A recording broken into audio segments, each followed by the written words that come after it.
Good time. We're glad you're able to join us tonight. I'd like to start off by introducing my cast and crew. First of all, I'm Gary Sharp. I'll be your DM this evening. Playing the part of Calisam, would you like to introduce yourself? Hello, my name is Michael James. And Eeks. Hello, I'm Justin. Plenardius. Hello, I'm Scott. Lika. Hey, I'm Stephanie. Zelik. Greetings, I am Nathan. Ren. Hi, I'm Brittany. And last but not least, the mighty Stoll. That would be me, Patrick here.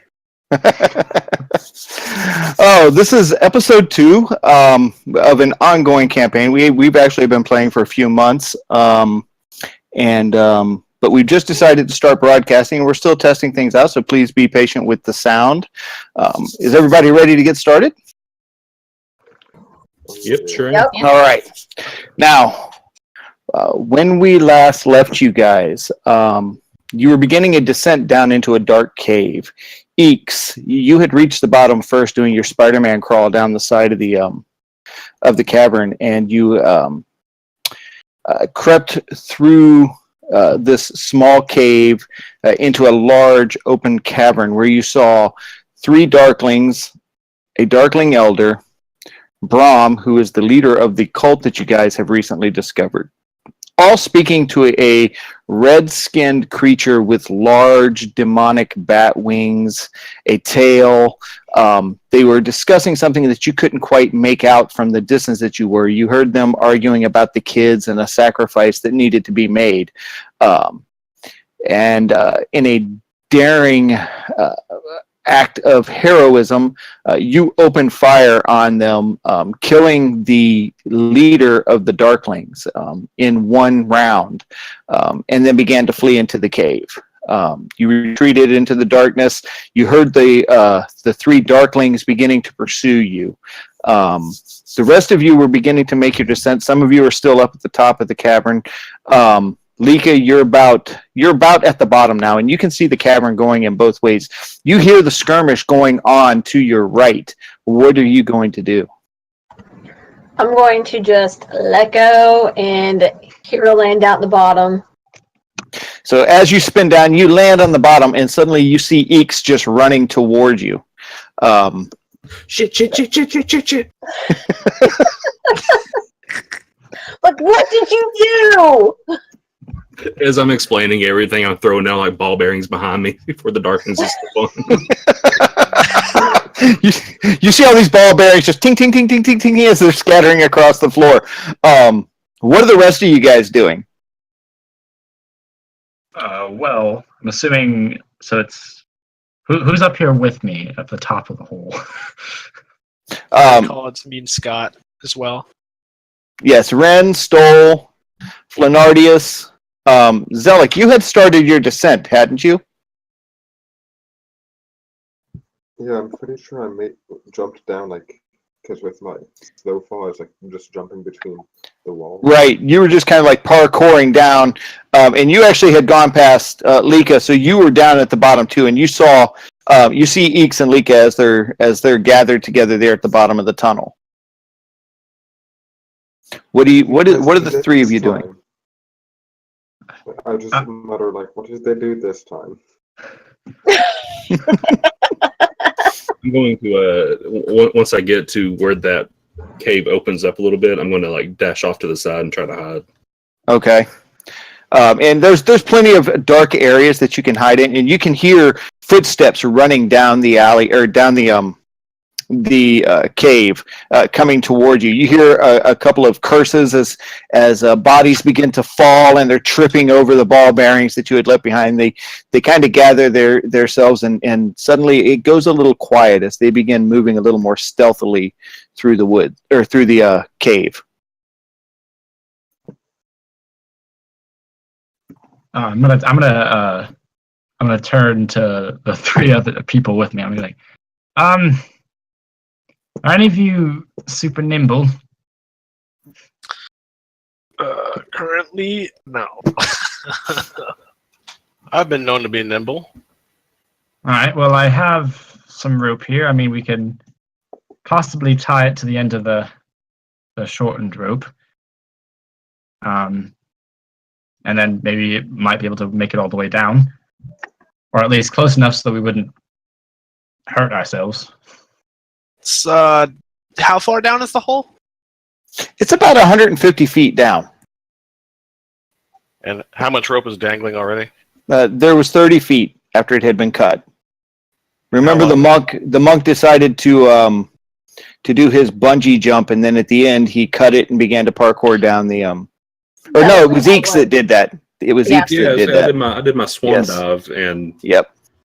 yeah, That's like, He kind of did a swan dive, cut the rope, and then Spider-Man his way, just crawling down the side, giving Lika a quick wink as he passed her by. And how much rope do you have, Callison? I have about 50. Okay, so that's what, 80. I believe I may have some as well. Let me check. And I rattle around in my bag and pull out 50 feet of rope as well. So we got a little more to work with. Is that hemp rope? Yeah, yes, it sure is. Yeah. Good. I probably can't use this, but you guys do. All right. I hand over all of my rope to Flenardius. All right, I'm going to start fashioning these into sailor knots, I guess, because that's what we do. And I'm going to ask Stoll to kind of hold the other end while I descend down with the other end, while it's still connected, just so I just as a safety line. And my hope is to get to the bottom and reconnect it, so everybody else can come down. Okay. That sounds simple enough. And I take it and just sit down and I'm just waiting. Give me an acrobatics check there, Flenardius.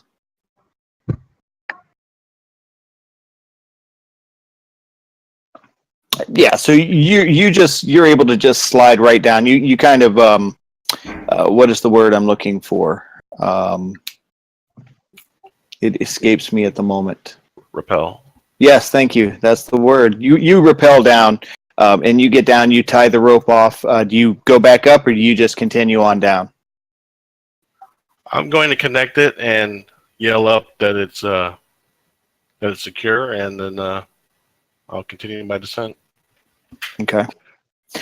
So you reach the bottom, and you see Lika and Eeks and Zelik all kind of gathered together in a defensive position. You hear breathing and movement deeper into the cave, just beyond you. Anybody that has dark vision, it's just beyond your line of sight. All right. Do we have a map up right now, or Not at present. Hold on. okay?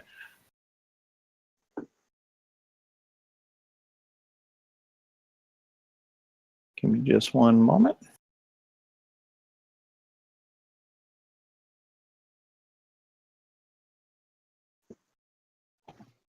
Actually, I like the sound in the background. Let me add you, Flenardius.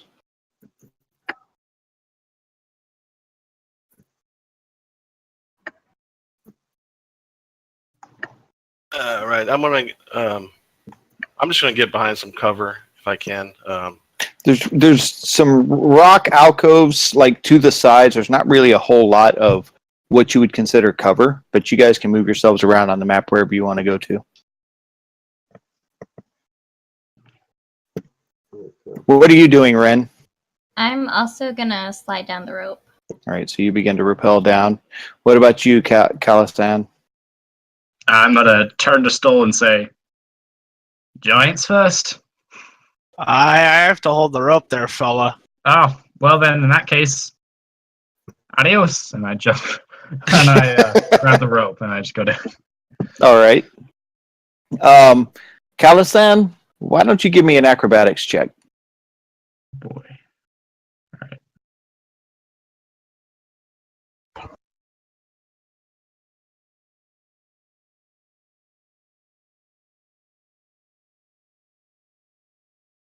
Yeah, you make your way down fairly easily. Stoll, are you staying at the top and holding the rope? Last I checked, whenever we left off, I was heavily intoxicated, so I believe my safest choice of action is not to try and descend the 150-foot drop. All right, so now the entire group is now gathered down around the bottom, minus one Goliath Paladin. Can you see them as I add them to the map, or do I need to refresh it? No, I see me, Lika, Callison, Zelik, and Okay, you can. Cornelius. You can see Callison. Okay. Yeah. All right. There's room. All right. So, are you guys just staying gathered together? Are you hiding? What are you intending to do?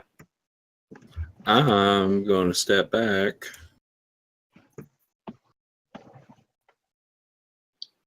That's all I'm doing. Okay. All right. Sorry, I didn't immediately hanging like that. As you look into the tunnel, you begin to start seeing the shapes of three small humanoid forms working their way toward you. As they step a little closer into the light, you see Darkling assassins dressed in their leather with cloaks over top of them, kind of moving along the edge of the cavern, and we're going to roll for initiative. Oh boy. Ren, you're actually at the top of the initiative order. All right. You don't need to roll, Calisan. All right then. I am gonna take out my bow. Is anyone in the way? Like, You're all kind of grouped together, but there's plenty of room in that area for you to get a shot off. okay, I'm gonna fire. Don't forget to Darkling. target. Okay. How do I target again? Or Control click. okay. And I'm going to shoot an arrow at him. All right, that's a hit. Roll for damage. Yeah, you let loose. They see you guys off in the distance. He's not able to move out of the way in time. He takes an arrow straight to the shoulder. Kind of staggers backwards. You hear him kind of as he crouches down, continuing to move forward. Stoll, you are still sitting at the top. I would like to roll for Constitution to check how blatantly intoxicated I am. Go for it. Frick. Yeah, you're still feeling it. You're not quite as sick to your stomach as you were earlier, and you're starting to feel it wear off a little bit. But you still kind of wobble on your feet. Zelik, what are you doing? Well, seeing as I can't see the map, is that one that You can't see the map? still okay? Like, is it? Oh, the map is slowly loading. Okay. No, I see that. I now see where everyone is on the map. I just don't see the actual area. Okay, so I'm gonna throw a dart at that one that Rin just attacked. One second, just let me target.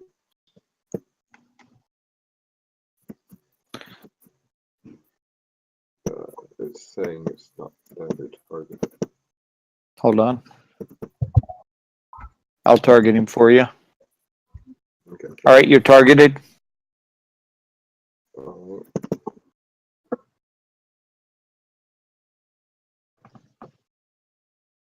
Why did it not? That's a hit. Go ahead and roll for damage. 5.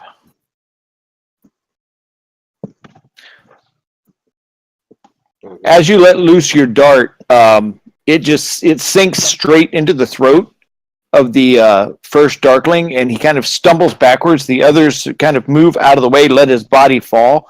They don't even look at their friend as they begin to move in different directions, trying to work their way down the corridor toward you guys. Is there anything else you'd like to do, Zelik? No, actually, Yeah, I'm gonna run up, run in there Okay. to try and like block the path to keep any of them from attacking us. So you guys see the Drow monk just charge forward. He assumes a defensive position between you and the Darklings. Calisan, what are you doing? What weapons does Lika have any weapons on her? Or is she like I have a quarterstaff and a bow. all right? And what weapons do you have, Zelik? I have a short sword and some darts. Okay. I am okay. So I'm gonna cast. I'm gonna use a bonus action to cast magic weapon. And I'm gonna just like gracefully touch your bow, Lika.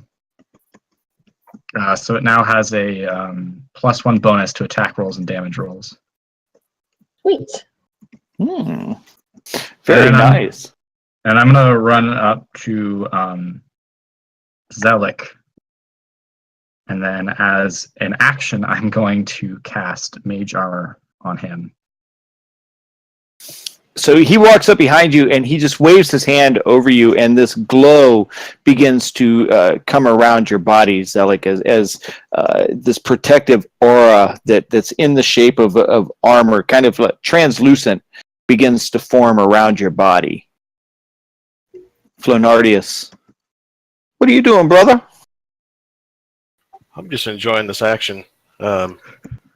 So Stola is still stuck up there, and let's see, we've got one that's got two that are healthy. I'm gonna move up and try to get into a better position because I think if I try anything, I'm gonna hit somebody. Okay. Gonna move about right there, and I'm gonna try to cast Earth Tremor. Okay. I want to see if I get all three, but I don't think I can. One sec.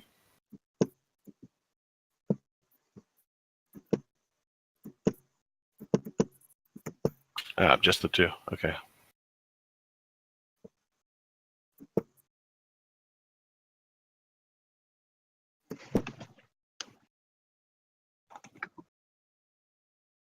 Okay, roll for damage. Nice.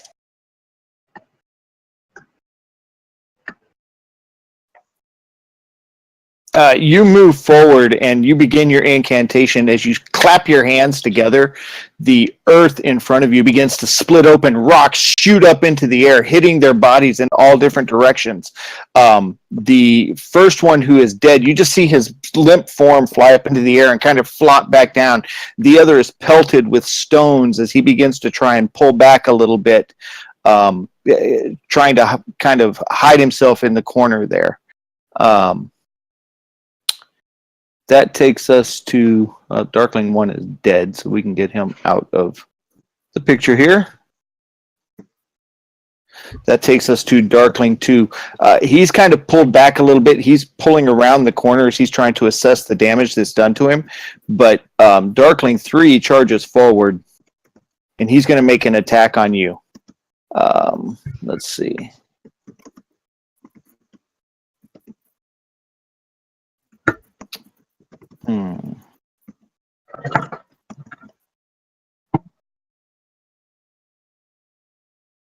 Let's see.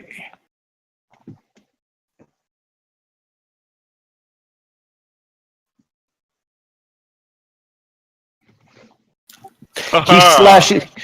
He begins to slash at you wildly, and you kind of jump back out of the way, easily avoiding each one of his thrusts.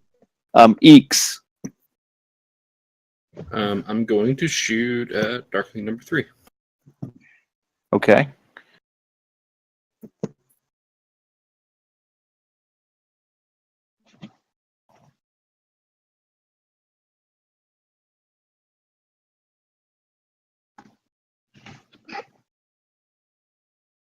Well, maybe I am. I don't know.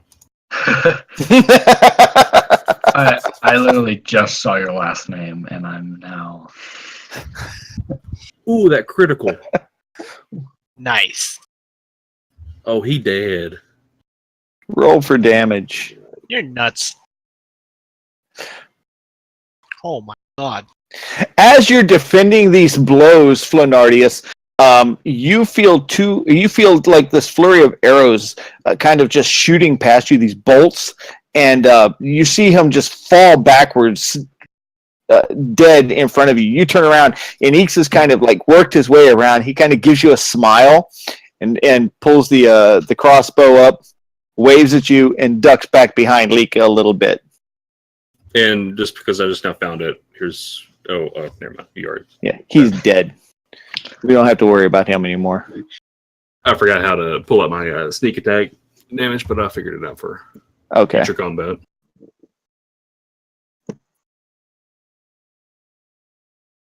Lika, what are you doing? I'm going to take my bow and I'm going to shoot at the darkling that's left. Okay. I'm sorry. I started to remove the wrong one. He's got partial cover, so you're gonna have to roll with disadvantage. Okay. So down at the bottom next to the dice, do you see the advantage and disadvantage? Yeah. If you click on that and then make your attack, it should. Oh, wait. Rolled the wrong one.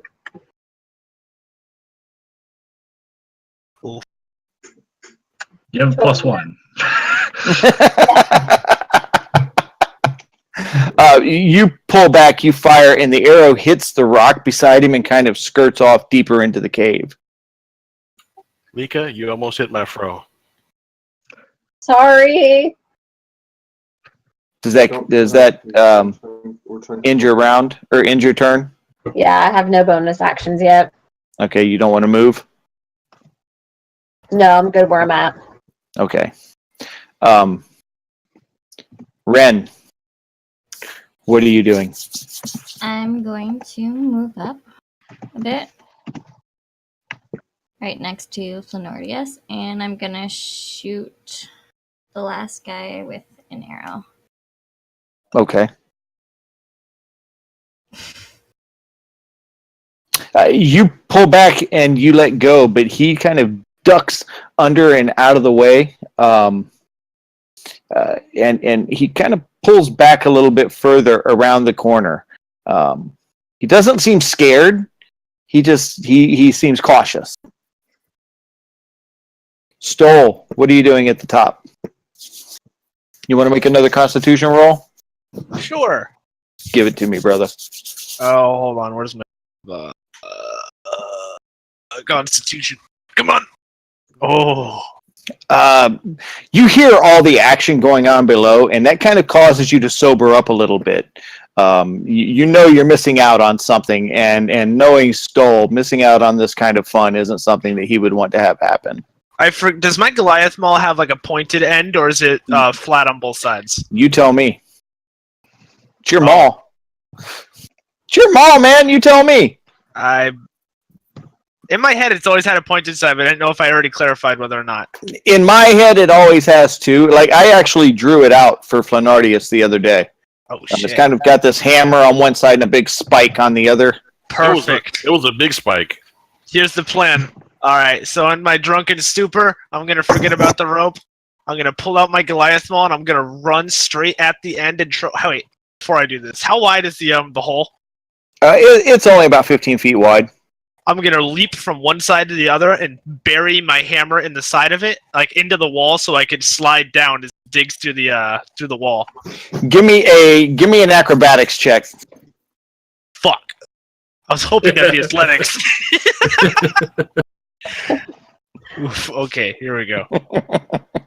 Oh, Oh no. boy. Oh yeah! What's up? Nice.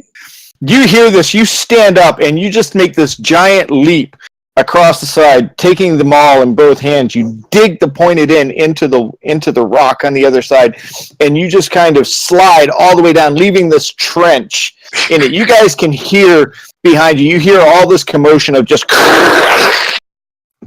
as this massive form hits the ground behind you. You all kind of turn for a moment and look back as you see the silhouetted outline with this light, little bits of light coming down from above of this gigantic Goliath paladin hit the ground, superhero 3-point landing style. And then he stands up and kind of begins to take a step forward and limps a little on one knee for a moment, kind of rubs it and gives you guys all that still a little tipsy smile. That's the end of your movement. Do you have any actions you want to take?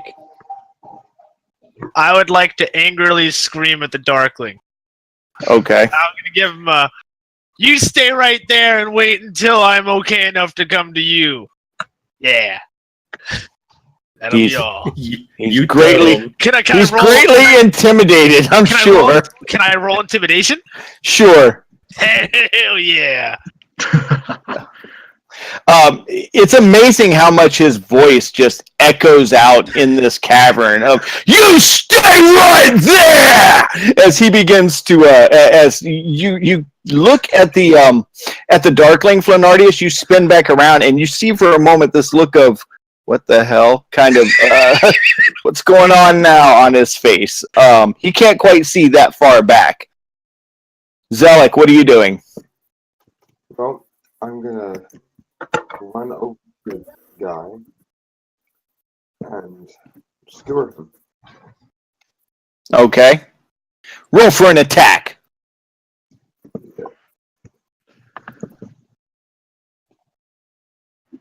Ooh, yeah, that's definitely a hit. Did you target him? That's all right. Go ahead. Roll for damage.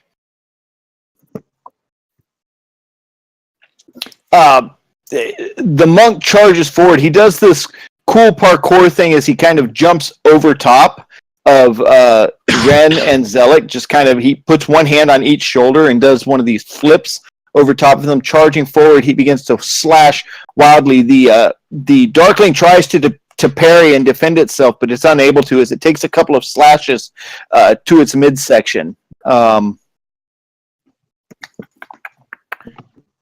Is there anything else you want to do? I think you've used all of your movement. I think I still have some, like, that's maybe I can go 40. So I'm gonna go back here. And he does this jump back and skirts around behind the rock. Calisan. I'm just gonna move up behind Flarnius and Rin, and that's my turn. Just holding on to my concentration. That's all I'm doing. Okay, Flanardius, what are you doing? I'm gonna talk to Zelik, and I want to see if there's anybody else out there. Okay, Hey. so how? Hey, Zelik, anybody else out there? Excuse the expertise in my voice acting there. Still in development. Zelik, as you look around the room, you see Brahm, the cult leader that you guys had encountered earlier and who had escaped you. Standing beside him is this large, red-skinned creature in a tunic, a purple tunic with a gold chain around his neck. He's got these large, leathery bat wings, and you see them beginning to unfold out as if he is getting ready to take flight. And they definitely see you as well. Okay. You may want to relay that to Flanardius.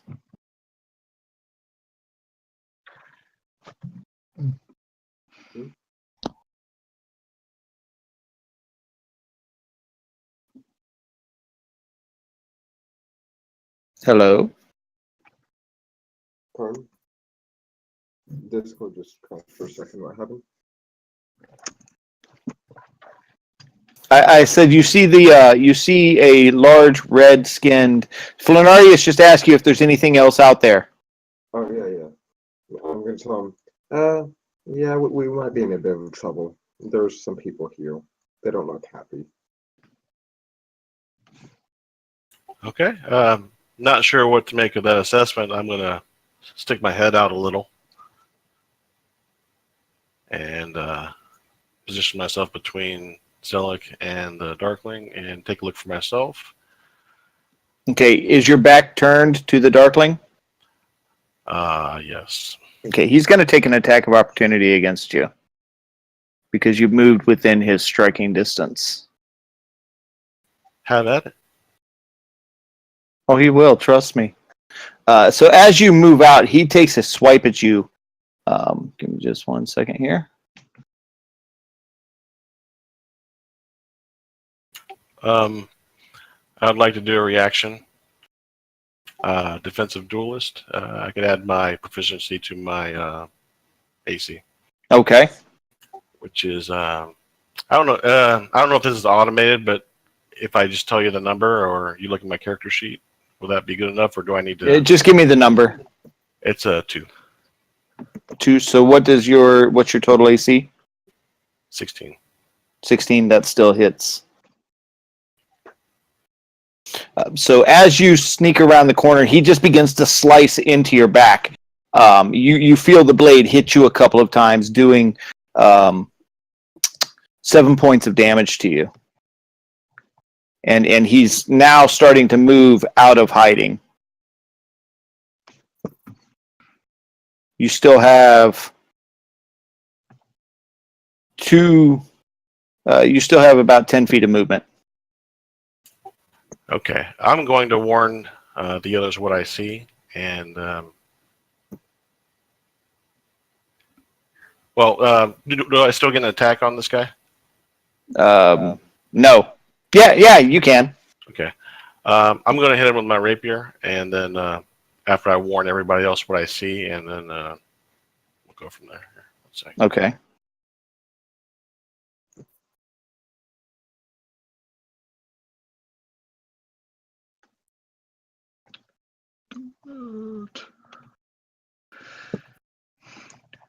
Kill the Darkling.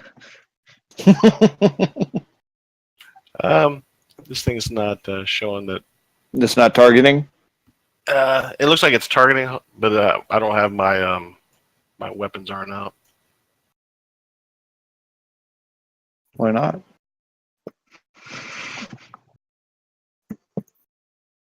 One second. Yeah, all I see is a crossbow. Yeah, I had a rapier.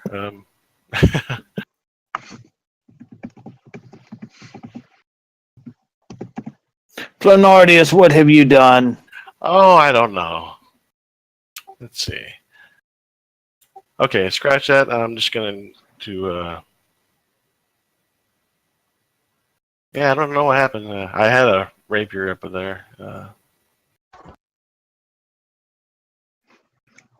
It disappeared. I look at Eeks suspiciously. But I guess I have to do a vicious mockery. That's my only chance. Okay. Punch him.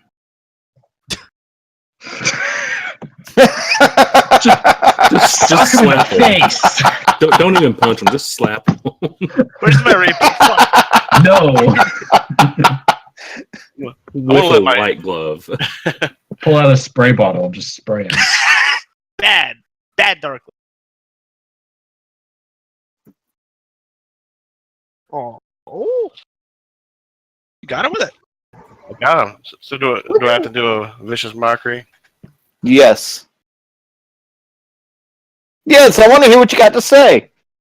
Ah, man, this works better with my voice, but I don't really have any. Okay, here we go. I stink. No, you stink. He's not sure what to make of it, but there's just something about it that begins to hurt him. Roll for damage. I was about to say, that hurt me. It just hurt my brain. Each just doubles over. We just start running. We're just like,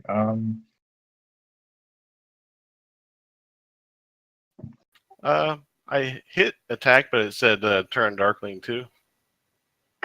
Oh yeah, because I'm actually doing something in the combat tracker. Go ahead. Well, you don't have to hit the attack. You just got to roll for damage now. Yeah, the attack button's not working, or the damage button's not working. Hold on. Click a bit. Yeah. Yeah, Okay. Damage. You killed him! yeah. Just He out did of stay. pure confusion, he just died. Yeah, you see him begin to tremble, and he looks kind of hurt for a moment as he looks at you, and then his face kind of just slackens, and he falls forward. Yeah.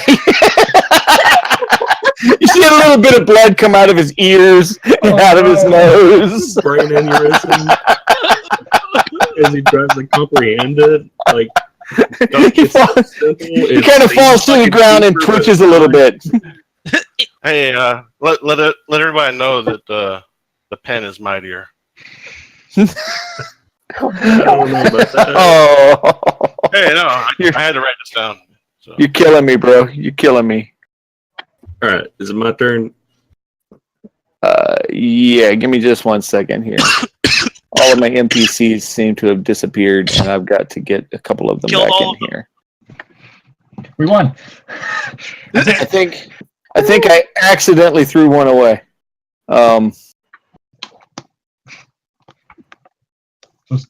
Just is there and just That's more than disappears. vicious mockery causes people to disappear. Look, no, now he's there. Oh my god, that's gonna drive me crazy. he's My word. casting visibility. Okay, go ahead, Eeks. All My right, words were so I'm scathing. going to use my bonus action to dash up here, Okay. and I'm going to shoot him. And he has not had a round in combat, correct? Correct. Awesome, it's an auto crit. Oh wait, there's two people there too, by the way. Hold on. I gotta bring the other guy in. Cambion. You're gonna shoot the Cambion? Yeah. Okay. So I'm just going to roll damage because it is an auto crit. Okay. Make sure you target him though. Oh, My God. Like reading a novel. Isn't it though?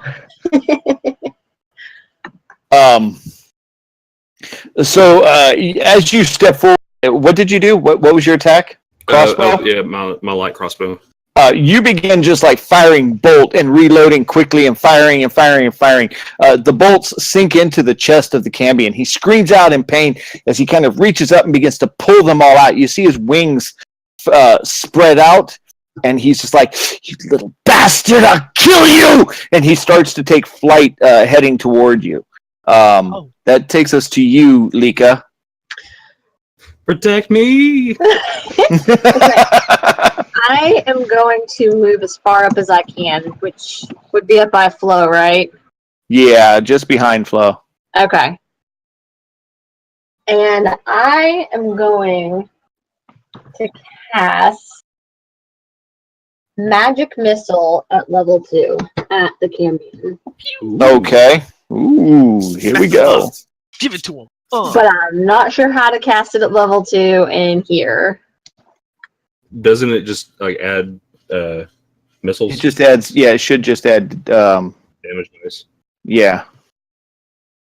Let me see your character here. Yeah, it says for spell slot level 2 or higher, the spell creates one more dart for each slot above the first level. So yeah, it'll be 4 darts then. Instead. Right. Wait, you can cast second level spells? Uh-huh. What the hell?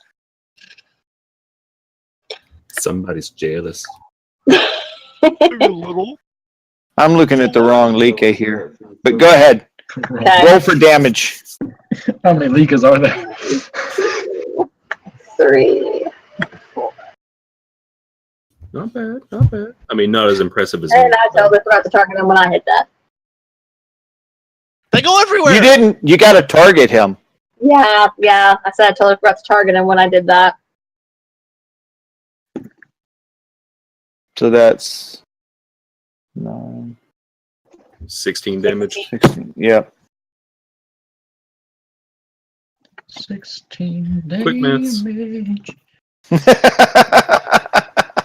So Lika charges forward, and you see her this glow begin to spread around her hand as she starts to fling these missiles that just spike through the air, slamming into the creature. He begins to scream out again, and he kind of reels. It causes him to drop to the ground. His wings kind of fold up a little bit, and he gives a hiss as he begins to charge forward, though, completely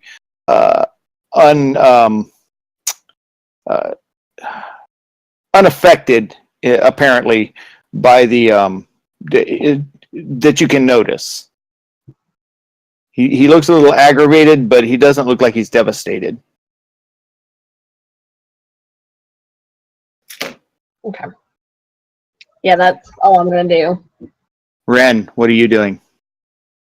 I'm going to move up about here, and I'm going to cast Hunter's Mark Okay.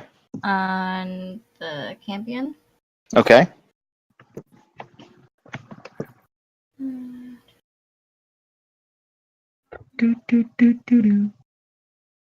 Did it work?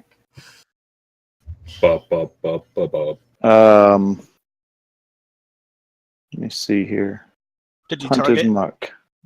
Oh, you did. So You should have it.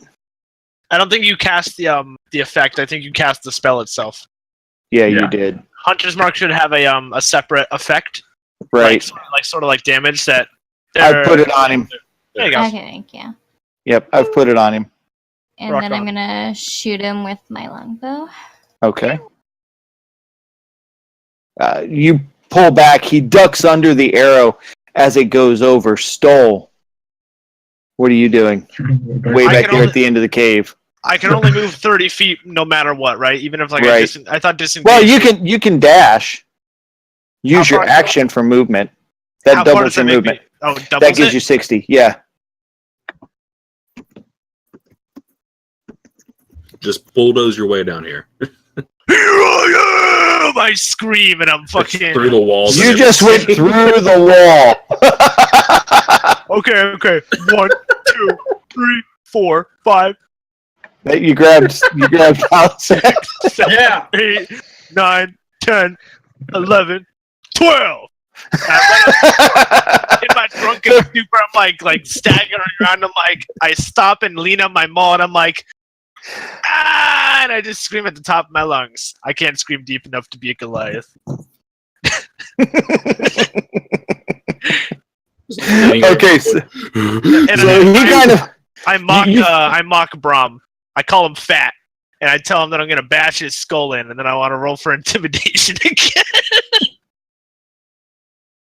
go ahead, roll for intimidation.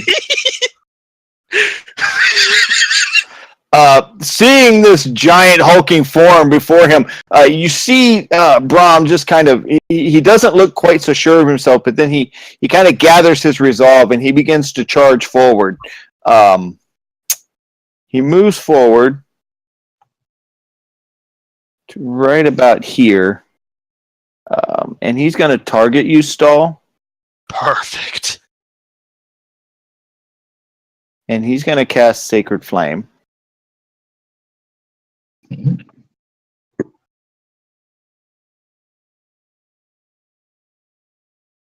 And As a reaction, can I still use a reaction against that? Yeah, you can always use a reaction. All right. As a reaction, I'm gonna cast Hellish Rebuke. Yeah, baby. You have hellish rebuke. Yeah, now I do. That's right, baby boy. Oh, let him You're have it. gonna fucking burn.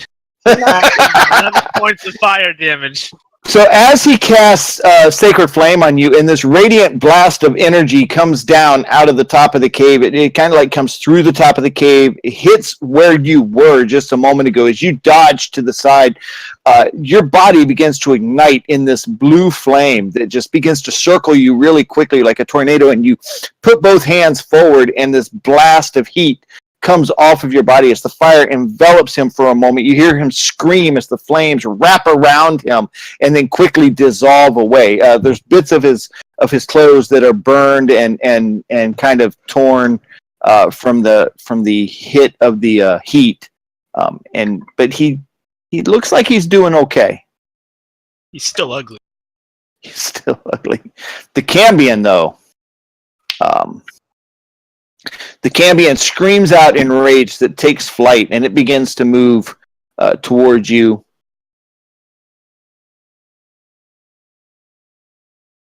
And let's see, he's spear in hand. He begins an incantation. You see this flame begin to erupt around his hand as he targets you, Stoll. Oh, golly. Being the largest target in the room, and just watching you hit his friend, for lack of a better term. His gimp. That's 19 to hit. Oh, golly. That probably is. Be the tank. Wait, is that a cast or is that a weapon? It is a cast. Ah, damn. It is a fire ray. As he puts his hands forward and flames just begin to shoot out of his hands, Human Torch style, as he's flying toward you. It engulfs you, and it does 11 points of damage as the flame begins to surround you for a moment, blinding you temporarily. And then as you open your eyes, his body just skims right over top of you.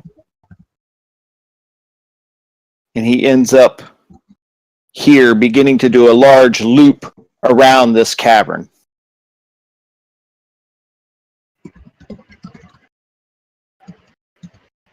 What are you doing, Zealot?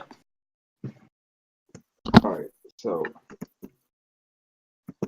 I was just looking through my figures of what I had. I'm going to run over to Ram, punch him like a downwards punch to knock him over. Then use one key point to do a flurry of blows, punch him again, and take him down. All right. Right on. I'm going to do three unarmed strikes at him. Okay.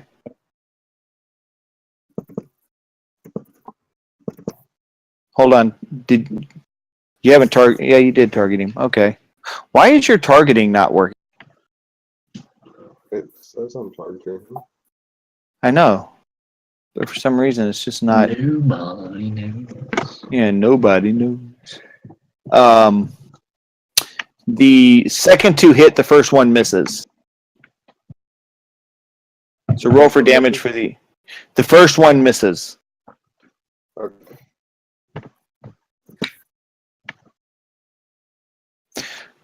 So you charge forward and you begin to engage Brahm.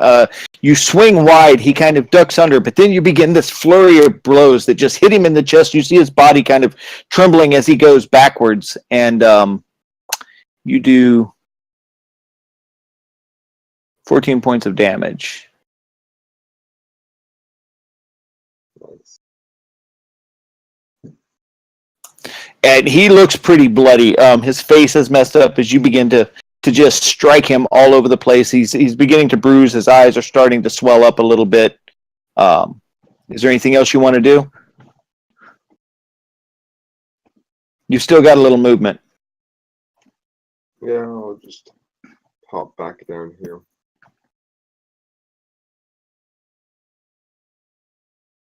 Kalasan. Whew. All right. With Zealot moving back like that, wouldn't that provoke an attack of opportunity? Yes, it would. Thank you for reminding me. Good job, Luke. That was such an evil way to say it. It's fine.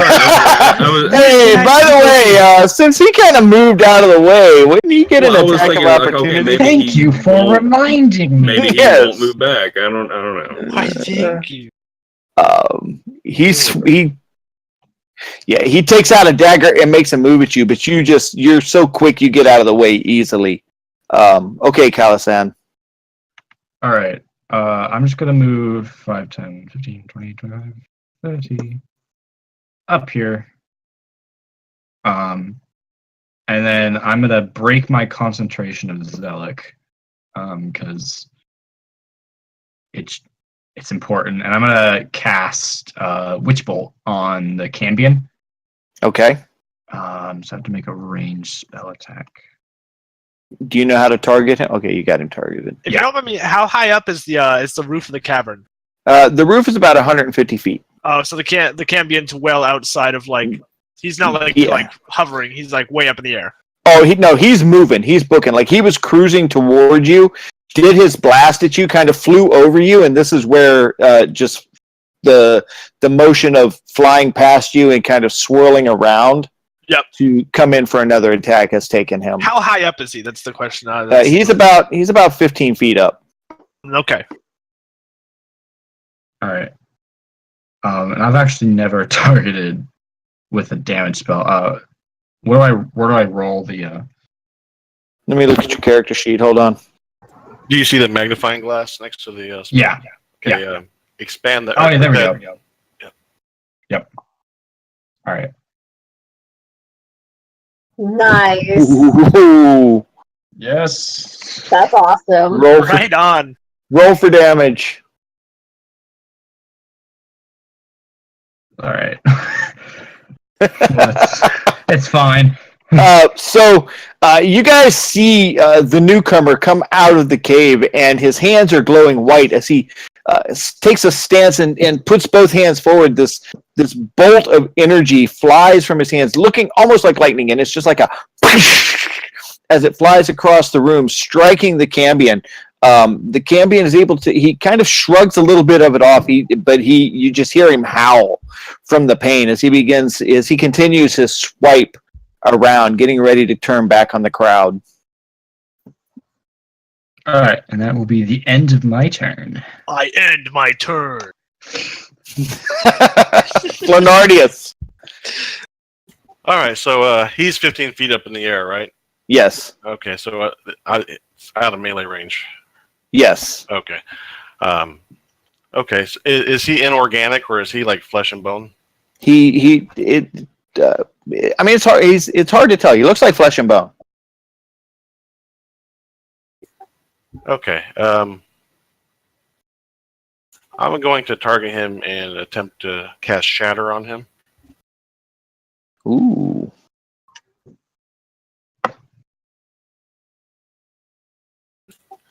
Shatter.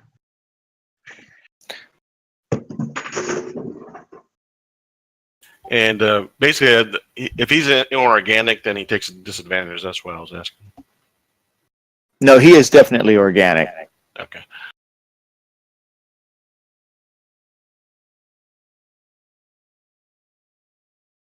He succeeds in his saving throw. Okay. He still takes half damage. Yes. So Okay. go ahead and make a roll.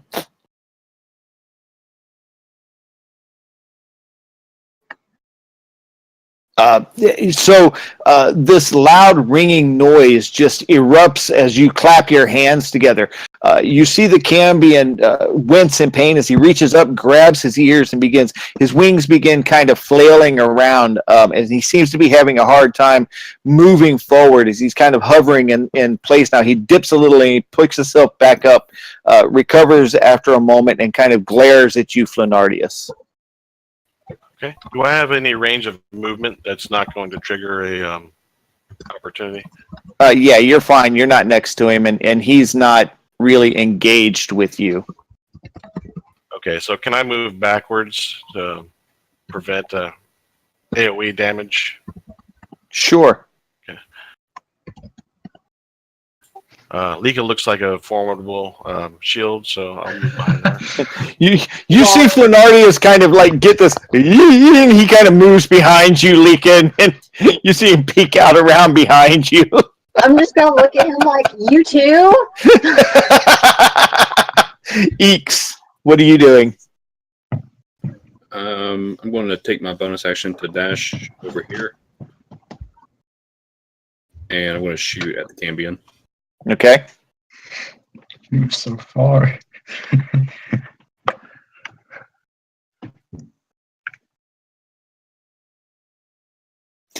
You guys see Eeks do a monkey run across the cavern, and then once he gets into position, he does this roll, and he's so you're amazed at how adept he is at doing this roll and pulling out his crossbow and having it loaded and aimed by the time he hits.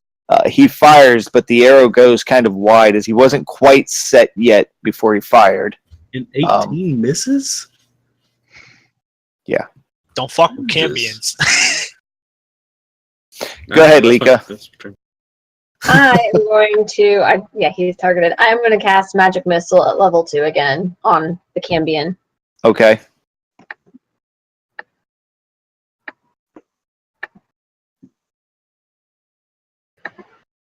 All those twos.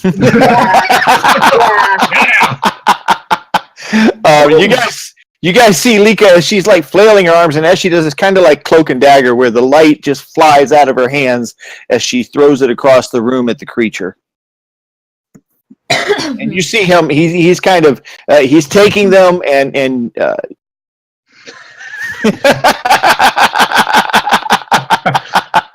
yes, by far, Flenardius. Ren, you're watching all of this happen. What are you doing? I'm gonna get the same idea as Flenardius and hide behind Caslin, and then I'm a very over his- skinny man. and over his Not shoulder, sure how I'm much just gonna cover I'm shoot providing. an arrow. Don't you dare roll one. Considering you have double his HP, that is hilarious.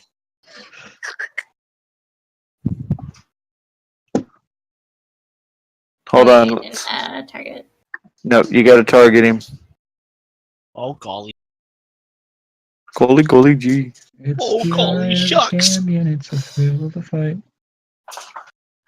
So you let go, and the Cambion sees you at the left, kind of stops flapping his wings. He drops down to about 5 feet off the ground, and then he gives this strong flap, bringing his body back up to about 10 feet above the ground.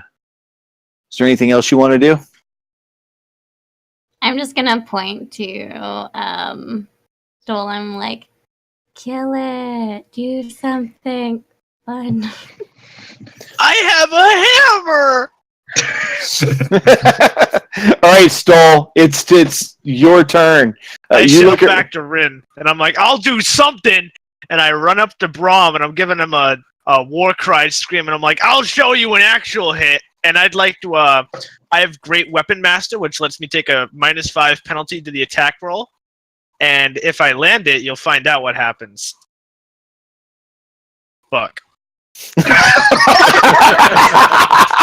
Until next time. All right. You run up toward him and you pull it up, and he just kind of staggers out of the way as you sink into the ground where he was. The maul just kind of sinks down into the ground, and you just kind of look at him, and he gives you a bit of a smile and he is going to Cry? no. Boo. I'd be terrified if a Goliath just charged me now. Let me see here. What is he going to do? He's seen some shit. Like, I wouldn't care that he may have said. If I landed that attack, I would have got +10 to the damage. He's going to cast Hold Person on you. Can I cast a reaction? How many reactions do you get? It's a spell slot, so I can do it. I I just use it as a spell. think As a you get reaction, though, you can do it once per Yeah, round. you of can turns. only No, do it once. What? I Yeah, thought it was. but No. it's been a complete round of turns since Yeah, Yeah. so his last yeah. one. Yeah, so he has one per round. So he hasn't won. let's see. What's he going to do? All right, so yes, you can do a reaction provided you're able to escape his you succeed against Hold Person. So you feel it for a moment begin to take effect on your body as your body kind of starts to tighten and stiffen up, but you shrug it off. And are you going to use Hellish Rebuke again? Oh, I will. I'll give him something to hold, and I cast that bad boy, and I'm like, ah, burn! Oh, Again, this blue flame begins to swirl around your body, and you point at him with one finger, and that's what you just go, burn! burn, and you see the flame shoots out of your hand and it begins to engulf his body, and he just burns to a crisp, and you see this burned corpse fall to the ground as Brahm is dead. Ha! I hope we Yes. didn't need him for anything. And I turn towards the Cambion and give him a shout, and I'm like, "You're freaking next!" The Cambion, You're Rin. the Cambion, seeing what you do, begins to move into your direction, still targeting you. He, give me just 1 second. I got my Hellish Rebuke ready. You can't use it now. Yeah. You're just in the same round. And as he's coming towards you, he's kind of flying up into the air a little bit. But he looks at you and gives you a smile, and he casts Fiendish Charm on you. It doesn't do. Oh, No, you fail. what? With a 7? Oh, it was my save. That was your save. Oops. You are now charmed, and he looks at you and he says, "But my friend, won't you help me? I must survive this. Attack, kill the monk." And he flies. He continues his fly, kind of turning this way Oh, and eyeballing you, Eeks. You are now charmed, and you have been compelled to kill Zelik. oh dear. Remember the last time he tried to kill me? Zelik, it's your turn. How high up in the air is the Cambion?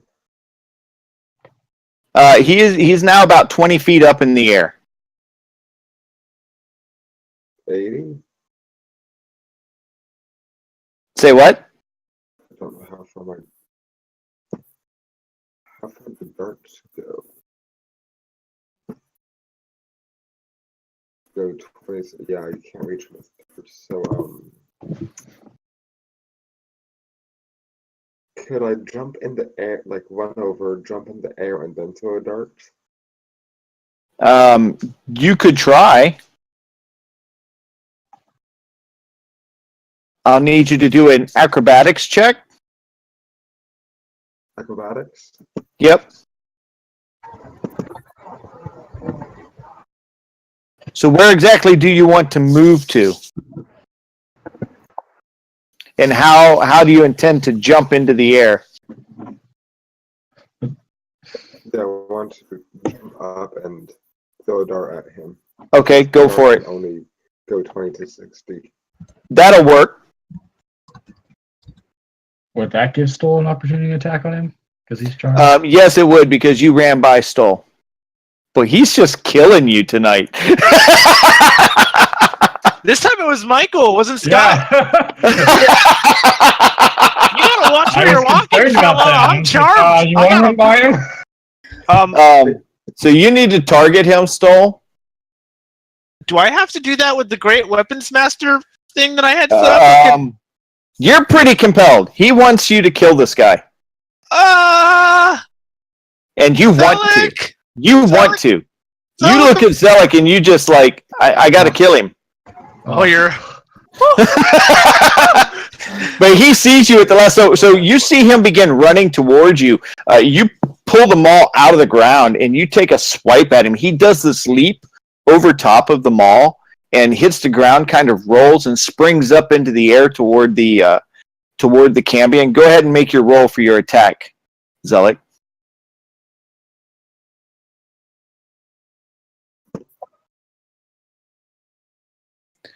Let me see. For some reason, yours isn't working that well, but that hits. So roll for damage.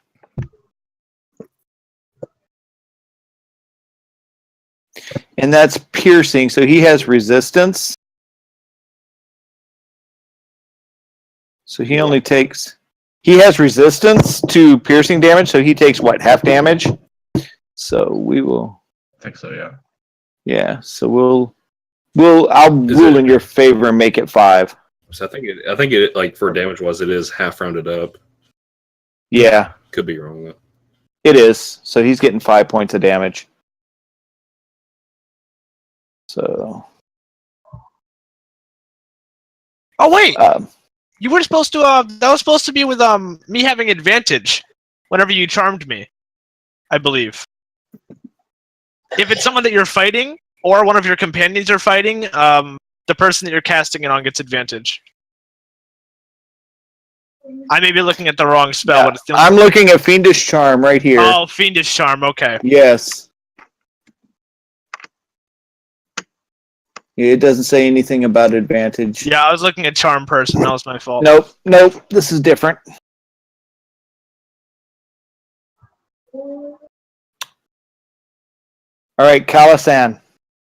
All right. Well, he's still in my range, correct? Of 30 feet. So. Yes, just barely. All right. So I get it. I'm gonna use my action to do another 1d12 lightning damage to him. Okay. Oh. You gotta. That 4. Yeah, ignore that 4. It's just a 5. I double clicked. So it's just, it's just 5 more damage. Yeah. Yeah. So I gotta take 4 off. Hold on.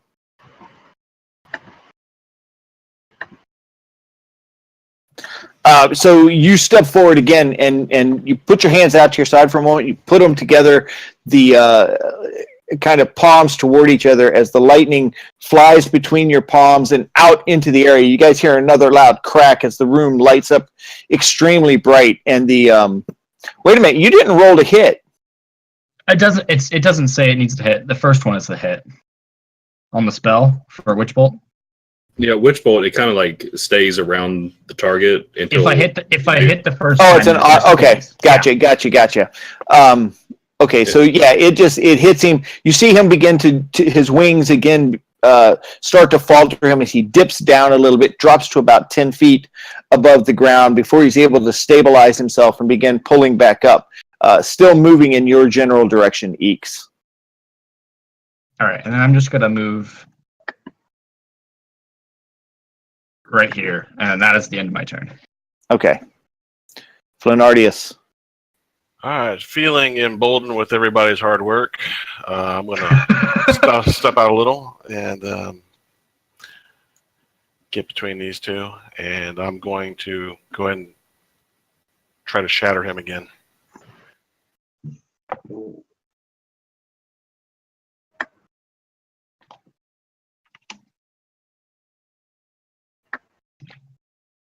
Do it. Yes. Oh. Again, you slap your hands together, and the rest of you can hear this loud shrieking sound. It hurts you, but you see these waves of sound travel toward the creature, and he begins to grab at his ears again. He falls to the ground. He's not on his knees. He kind of lands on his feet, holding his ears a little bit and looking around at all of you. Is that the end of your turn? Yeah, I'm getting tired. Tired. Not feeling this fight. Eeks, what are you doing? Is Zelek within 5 feet of? Yes, he is. Okay, cool. So I get advantage. I'm shooting. Of course. Nice. Critical. Nice. Is he dead? This man. Is he dead? Ah. Come on. Yes. Nice. Oh yes, we did. So you guys see Eeks just begin unloading. He's becoming a master at rapid firing this little crossbow of his as he fires, puts another bolt in, fires, puts another bolt in. The creature begins to just take hit after hit after hit until one of them, most of them going into his chest, but one of them hits him right in the throat, right next to his Adam's apple. You see the end come out the back of his throat. He drops to his knees and he's on all fours as you see him. He's bleeding severely and he's kind of and he falls to the ground. He looks over it. As that's happening, I'm walking back towards the group and I'm saying, "No women, no children." Is he either of those? The Cambion, he's still alive as he's trying to kind of like crawl this way across the ground. You hear the raspiness in his chest, like it's filling up with fluid. You see blood falling all around him. His wings are now like just flat on the ground as he's kind of dragging them along. And he's laying flat on the ground, just using his arms and his legs, kind of army crawling very slowly, leaving a trail of blood behind him. And just you hear the.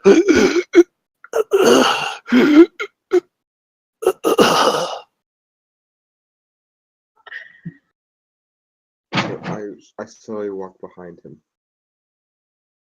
We did I'm a. also stepping the blood. Say what? I'm just slowly walking behind him, but not stepping in the blood because I don't want my sandals dirty. Stole. Yes. What are you doing? I'm charmed. Yes. So you're in control of the Cambion, who is in control of me. So what am I doing? You see your beloved Cambion just kind of trying to get away from the monk. The monk is slowly walking up behind him. I guess I'm gonna have to swing at Zelik. This monk that you hate. Are we out of initiative? We can still be in initiative. We'll re-roll it.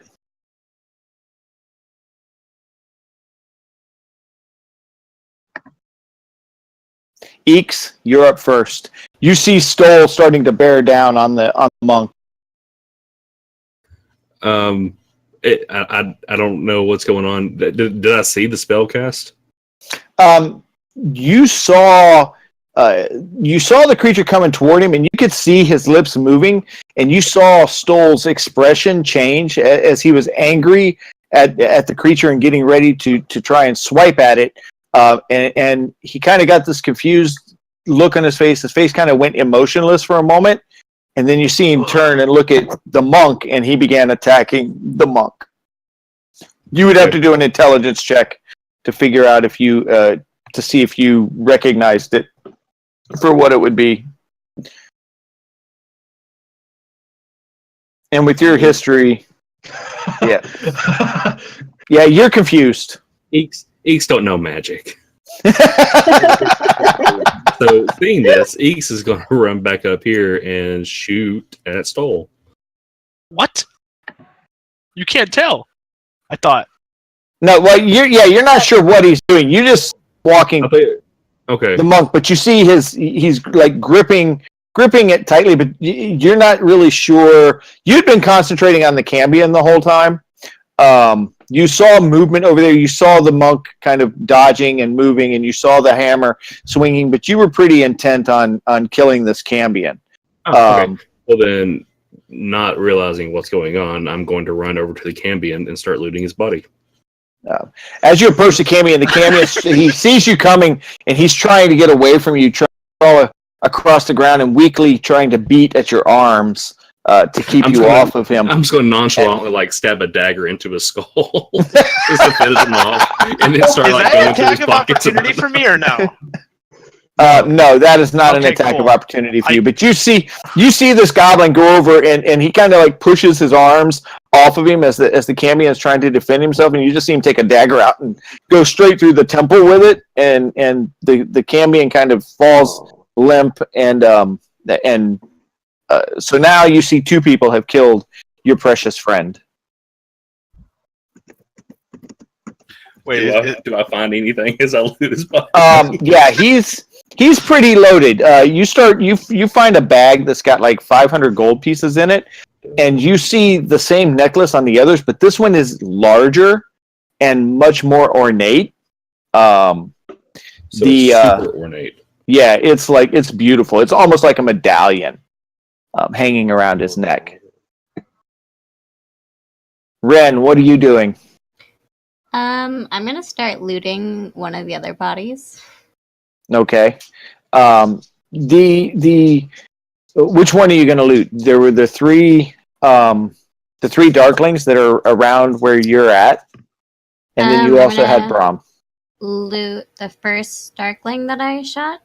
Okay, so you approach that body. There's two pieces of silver, and there's a couple of daggers. Really nice, beautifully crafted daggers on his body. He's got some leather armor. It's kind of like black bands that circle his body with small spikes going down the arms and the legs. Kind of on the outside of the body that he could use to strike with the back of his arm. And Dart still his body? I'm sorry?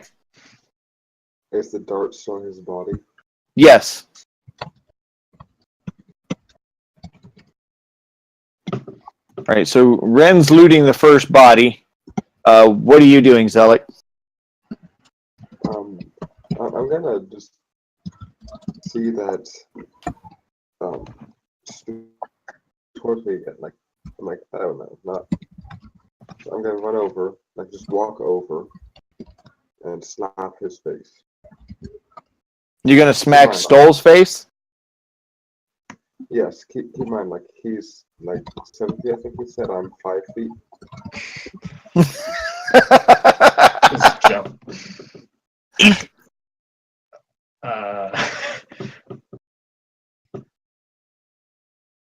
Whew. This isn't good.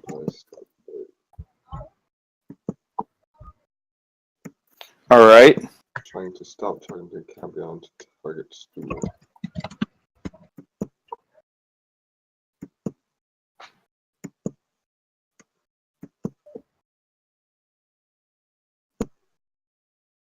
There you go.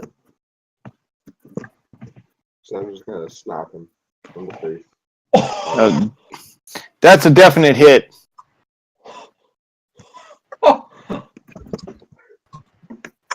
I'm gonna cast as a reaction. I'm casting Hellish Rebuke. Okay. I'm mad. I'm pissed. You just killed my dog. My homie. no. Dead as shit. It's darn. That is darn. Oh wait. Oh. Oh no. I I like that. well, I thought your dexterity was really high. Oh, so you smack him, and suddenly just this quick flash of flame comes over him, and just he puts his hands out towards you, and you're just enveloped in the flame, Zelik. The rest of you see this going on around them, except for you, Lika. You're very distracted at the moment. Zelik, you just ignite and burst into flames, and it engulfs you for a moment and quickly dies out. Your clothes are now very burned. Your body is very burned. Awesome. My favorite pastime. My favorite pets. Why'd you have to slap me, man? Oh no. Whose turn is it? All I wanted to do was snap him out of it. I don't think it's going to be that easy. What are you doing, Calisan? All right. So I've targeted Stoll, and I'm going to cast Hold Person. Okay. And he has to make a Wisdom saving throw. So Nice. Thank you. all right. So now you just can't move. You feel this tightening around your body, and suddenly your muscles refuse to move. You want to look around, but the only thing that you can move are your eyes.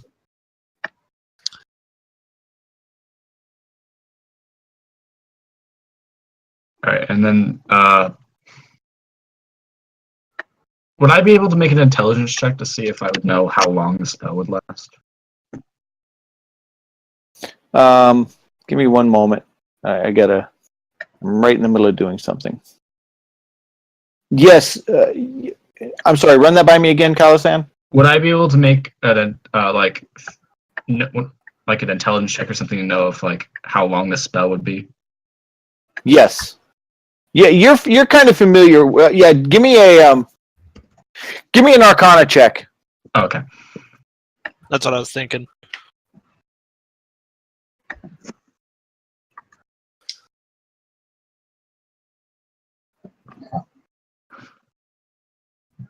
Oh, well, that's pretty good. You being familiar with them, you realize that this could last about a day if you don't find some way to break it. That's not good. Maybe there's, if you're going to have to find a way to break it. It's going to last about 24 hours.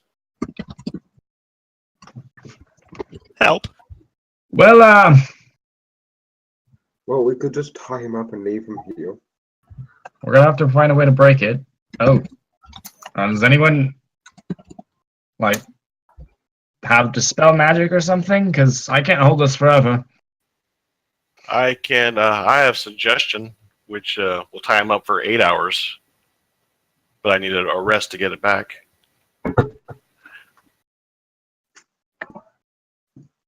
I've got a crossbow bolt. I mean, How do you always end up shooting me?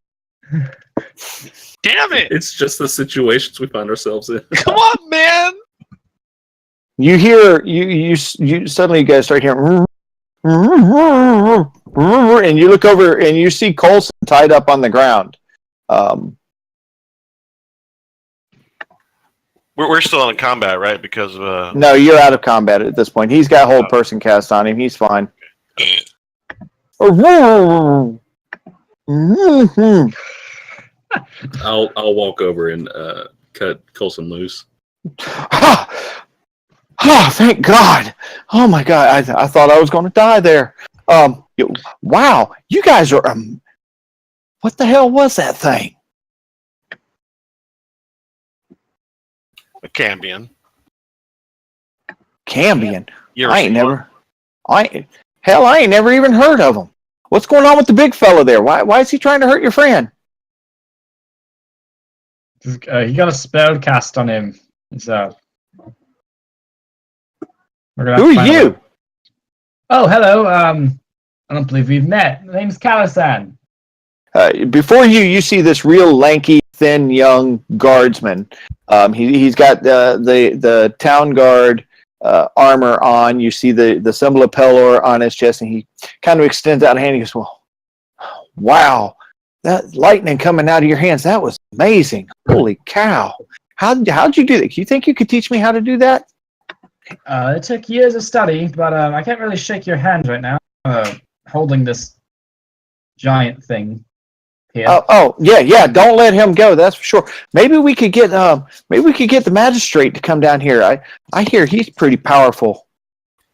He might be able to do something about this. No. Yeah, Not the hearing the magistrate. magistrate. Yeah, hearing the magistrate, I'm like, no, that's not an option. Well, he's not a nice guy, but surely he would help us out. I mean, he's the magistrate, for crying out loud. I laugh loudly. Y'all know something I don't know? You guys see that little note over there? Anybody else see that note? Yeah. You see it in Lika's hand.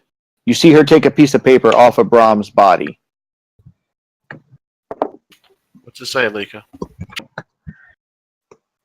It looks like it's a receipt listing all of the deaths over the last 3 years and all the numbers that go along with it, and then the amounts of children being sold to someone. It's in a very beautiful handwritten script.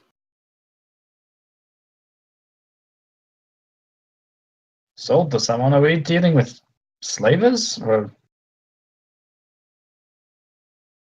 I'm going to turn to Colson and be like, does the name Lisbeth Durden mean anything to you? No, I've never heard anything about that.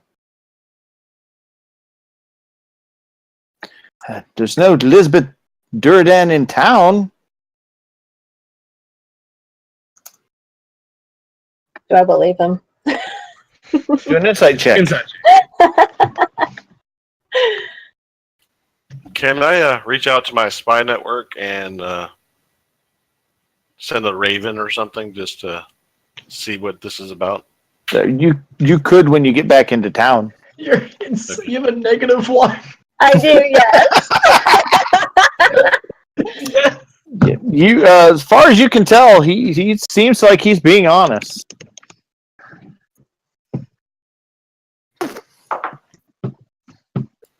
Can I ask Coulson if he knows any other strong magic users? Well, there's Dr. Philbin. He might be able to do something, but he's more like healing potions and medicines. And if you need it fixed up, he might be able to help you. But I really don't see him being able to break something like demon charm. Do you know any farmers that have like really good what do you call it? Those the equipment for like putting yokes on oxen just to keep them steady and constrained.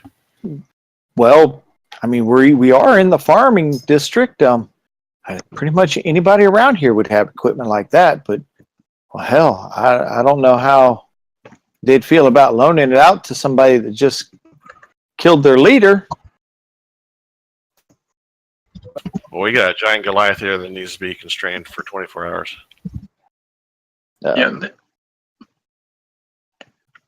Listen, if we need to have a leader be around, I might be able to do something, but we're gonna have to deal with this big boy right here. Stoll, go ahead and make a save. How do you? Is that It's wisdom? wisdom. Yeah. Yes, wisdom. Do I add no proficiency or anything? It's just like a flat wisdom. Yes. Excellent. You feel him, Calisan, you feel him beginning to try to resist you, and you kind of double down the effort a little bit to hold him into place. He starts to move for just a second, and then his body stiffens up again. Yeah, I can't hold him forever. We gotta deal with this fast. Well, I say we get him back into town. Maybe we can get him in one of the stockades. How are we going to get him out of here, though? We got to get him back up that tunnel. Am I still holding my maul, or did I drop it? You're still holding it. Oh, okay. If he's only just wanting to kill me, I could just leave. Well, those cultists obviously had a way down here. Can we look around for an exit or a passageway? You do see passageways. You see one to your right above you guys, and there is one to the left. You don't know where they go, though. They're just completely dark.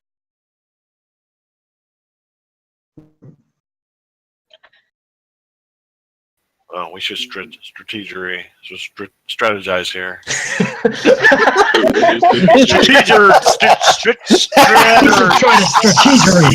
Strudel. Strategic guys. Strudels. Who's done for strudel? Make them. I love strudels. Hook me up. Meal break. I want to say I can go off down one of the tunnels part of the way and see if there's an opening down on one end if somebody wants to go check another one. Hey, Eeks, what you doing? You don't see Eeks. No, outside of and you can't really say anything, Stoll. Well, Flanarius is going to stick by Calisan as a backup to keep Stoll constrained. So wherever he goes, I'll go. Okay. I didn't imagine I'd be spending my day like this.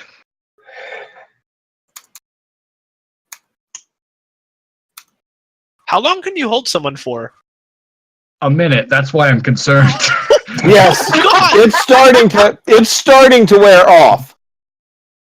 So every minute do I roll wisdom, or Yeah. does it just wear off flat? No, after? it will wear A off. minute.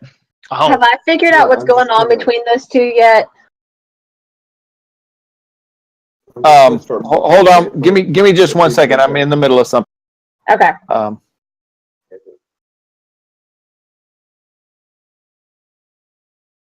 I mean, if there's less than a minute left of his holding, I'm just gonna want to book it.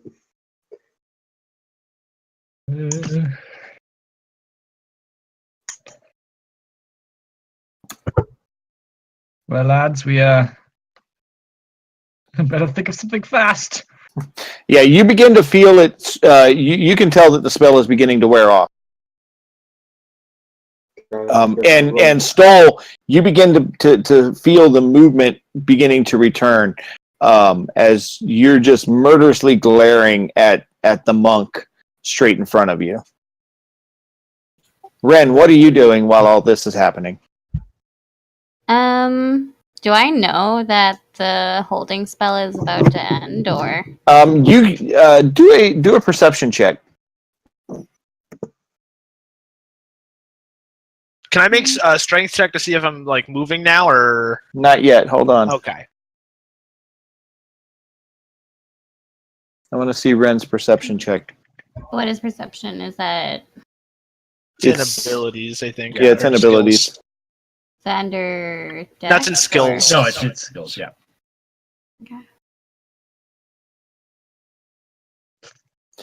Seems Um, fine.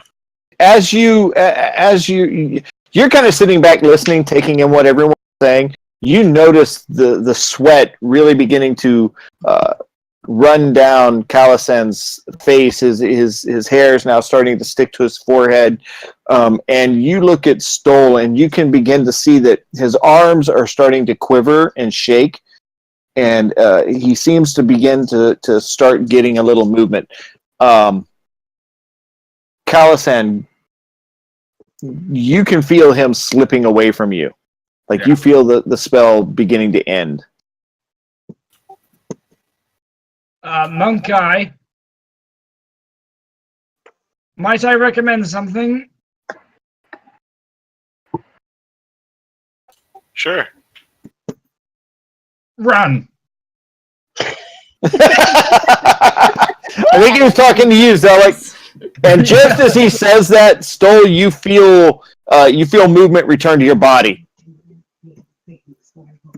Oh, Can I attempt to cast a suggestion on to Stoll? With disadvantage. So he gets advantage on being able to resist. Is that how it works? Let's see. I think it does. Let me look it up real quick. Suggestion.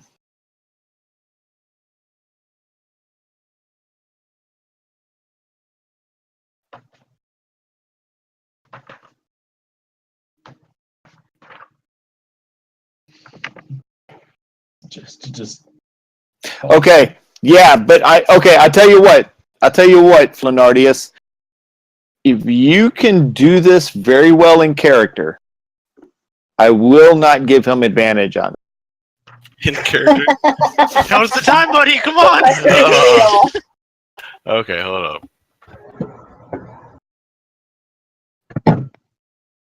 Okay, so what do you want me to do? Do you want me to try to cast first and see if I hit it? No, I want to hear it first. Okay. At this point, last week was a little foggy. Do we remember? Did we get the formal introductions? I know Caslin, and I think I know Ren. I don't think I ever got Stoll. No, I don't think you did either. Okay. But you have heard Ren call him by name. All right. Stoll, I would like for you to rub my back for 8 hours. Follow me wherever I go. Please. Make that cast. Oh, Shatter! oh no. And Stoll just kind of turns and he looks at you and he gives you a smile. He turns back toward the monk and Wait, begins to. He cast the wrong spell on me. He cast Shatter. Oh yeah, no, cast. Try again. Oh, I'm sorry. I'm sorry. I'm sorry. He's trying to explode his eardrums. Take half damage. I swear you. Trixia. Damn it! Yay! Oh, no. No, you succeeded. Oh. Zelik, run! And Yeah, he just kind of looks at you and gives you a smile, and then you see as his body begins to build up momentum as he starts charging towards Zelik. Okay, don't worry, guys. I have high dexterity, like really high dexterity. I roll to jump out of the way. Do we know You what do. popcorn is? Popcorn. Do you know what popcorn is? Yeah, a version of it. Does anybody have any popcorn? You guys call it kettle corn. Why would I have kettle corn on me? I don't think this is time to celebrate. this is a lot of talking. How am I completely free from the spell? Yes, Yeah. you're completely free. You're hauling. I'm running at Zelik, and I'm gonna give him the. I guess I'm giving him the maul. But Zelik has seen you come. What's your speed, Zelik? My speed is 40. And what's yours, Stoll? 30. Okay, so he's outrunning you. Perfect. If he chooses to run. And I can also do this. Key. Like I can use the step of the wind. Step of the wind? What does that take you up? That double, like that uses a dash action as a bonus action. All right, so yeah, as you begin charging forward, you see the monk just kick it into high gear, and he just leaves you in the dust as he begins running around the room. You guys watch this race going on as this giant Goliath is trying to catch this very quick monk, and the monk is easily just staying ahead of him. And it looks like he can do this for quite some time. So how long does that last? You want to tire me I out? remember this from a test play called Thomas and Jeremiah. Have I figured out what's going on, or am I just watching the monk and the giant basically play ring around the room? Jeremiah! Give me an Arcana check. Okay. I really hope you didn't figure it out. Yeah, you know exactly what's going on. You know that he has been charmed. Okay. Plus, I think Anything to do with it though. I think Calisan actually said earlier what had happened. Yeah. I was pretty distracted though, so Yes. I don't know if I noticed then. So All right, so we're going to switch gears for a moment here. Eeks, which tunnel have you gone down? The left. You went into the left tunnel. You travel back a ways. The tunnel then begins to take a sharp turn down and to the right. It's hard for you to see very far ahead of you. It's very dark in this area. And it just seems to continue and keep going down. Other than that, it's just a tunnel, but it just keeps going deeper and deeper and deeper into the ground. It's not Okay, going. So it is a decline.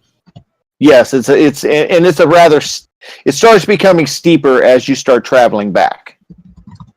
Okay.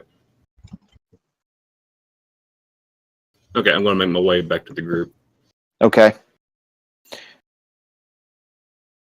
What are the rest of you guys doing as the monk and the monk's kind of like gingerly running backwards at some point? Sometimes he kind of turns around and he's just kind of skipping backwards and turning back around and running, whereas the Goliath is just not red-faced, but you see his skin deepening as he's starting to run after him. I'm getting a little winded at this point. He has athletics endurance, so Like, I know Goliaths have athletic endurance, so he's probably still fine. I'm also drunk. Let that be Yes. known. Oh, Yes, you are, and you're beginning to sweat and starting to feel the effects of dehydration. Keep her going. dude, Knock me out. Please. which one of us is feeling dehydrated? Stoll. He's drank a lot, and the alcohol is starting to affect him. Okay. Good. Do we have any more alcohol? I don't know. Do I you? think you could probably get me to drink even if I am sharp. Actually, Stoll's got a you hear sloshing around in his bag. You hear the sloshing sound. I really want to grab that for him. Can someone get me a drink, please? You are definitely starting to feel that. Give me a Constitution check, Stoll. Oh, now I want to roll good. Okay. Yeah, but you seem to be holding very well. You're feeling the effects, but it's not too bad. I'm charmed to still to like want to kill Zelik. Why did I turn? Why am I turned to the right? What the hell? Who did this? I don't know. I didn't do that. Okay, am I still Stoll or am I just like charmed, brain dead, like kill? Oh no, Zelik? you're still Stoll. You still have the same personality. You just watched your friend get killed, and you want to take out the people that killed him. Like you've got a really bad mad on for the monk, but you're not too happy with the goblin either. At this point, Eeks is seeing all this, correct? Yes. Okay, can he take a bonus action to dash up a little bit and then shoot at Stoll? Do you guys want to enter into combat? I feel like that might be the only way we're going to resolve this if we knock him out. I mean, I mean, like, Zealot could nothing run like- away outside or climb up Yeah, that hole. Yeah, if Zelik All right. disappears, I won't try and kill everyone else. You are still not happy with the goblin. I can't see the goblin. He just walked out. Oh, okay, never mind. You're single. You got this tunnel vision focus on the monk right now. But if the monk was to leave, you would be able to look around the. Can we try and knock him out without killing him? Yeah, we can do non-lethal damage. Yeah, always. Okay, I'm going to take a bonus action, run up. I got him targeted. I'm shooting. Okay. Is there like a training arrow that you could hit me in the forehead with or something? A rock. So you're gonna shoot. Where are you gonna shoot him at? Like, what are you aiming for? His calves to His calves. yeah, to disable him. All right. Shoot him in the knee. Took him out to the knee. I'll give you one round of surprise, and then we'll go into the initiative. Oh shit! So it's an auto crit. Okay. Oh no. Oh no. Still.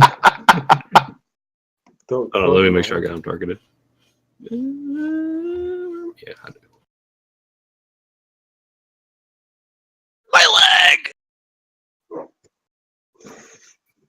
Oh, are you Oh! fucking... But you're not dying. You get hit in the legs by these bolts. You fall to the ground, and as you fall, your head strikes a rock, knocking you completely unconscious. I no longer have legs. They're I gone. was trying to say your calves are shredded. Stolen's Yeah. 4 feet shorter. Thank God.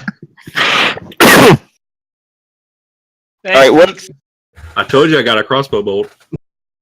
Is Yeah. there any leg left? It's like Now we need a Eeks. leg, or is he good? Yes. He's not dead. He's just unconscious. Eeks, give me a. I meant to do this earlier. Give me a perception check. Investigation.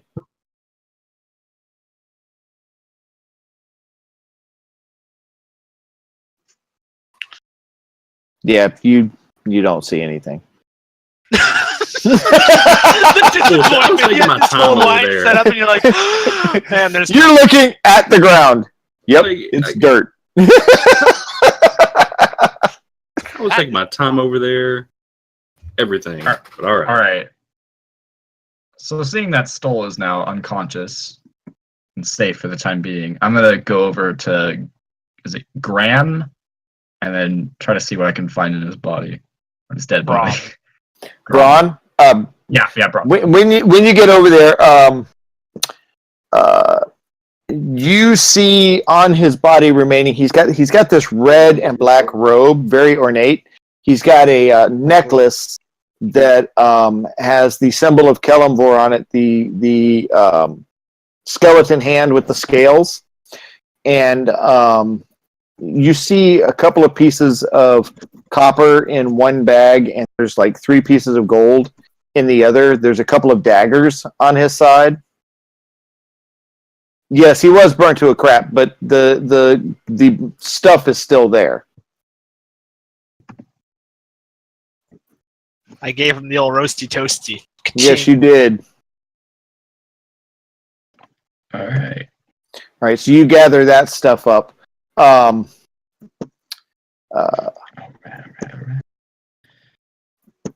what are you doing? Callison, would you perhaps have any ink on you? Unfortunately, no. I'm not really that kind of. Does I anyone ran out have of any stock. ink? Oh, I really wanted to draw a mustache on Stoll. That I would feel be like this would be funny. my only chance. That would be funny. I'm just gonna go up to Stoll and put his head on my lap and just sit with him. My leg! You're unconscious. You're not saying anything. I'm like moaning, like I'm still am I unconscious enough that I'm not aware. You that are they're out. shredded. You Okay, are cool. completely out. All right, rock on. I'm not in pain. Perfect. What are the rest of you doing?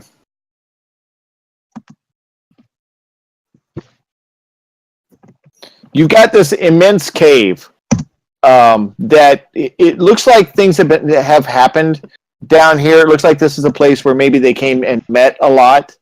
But other than that, it's a pretty unremarkable hole. So, is there any signs of an exit? You see a cave, a small cave to the north, or to the top of the map there.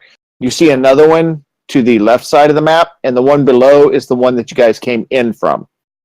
Good The luck carrying one- me up that hole. Yeah. The one to the left is a decline, so it goes further into the earth. So we might want to look at the northern exit. Yeah, I'm in agreement with that because we're all weaklings here, and I think Stoll is probably our strongest. Speak for yourself. All right, so who's going to go into the tunnel? And who's going to stay here with Stoll? I'll take lead looking for traps and whatnot. All right. So, do I have an opportunity for a short rest if I stay back with Stoll? Yeah, you guys could take a short rest at this point, if whoever wants to. I recommend that Zelik go away from here. I second that. At least for the I time agree being. as well. Let's see, yeah, that might be smart. Okay, so who's doing what? I'm going to do a song of rest for anybody that wants to listen to any music and get some hit points back. Oh, I will. Oh, I am up front. I would like to.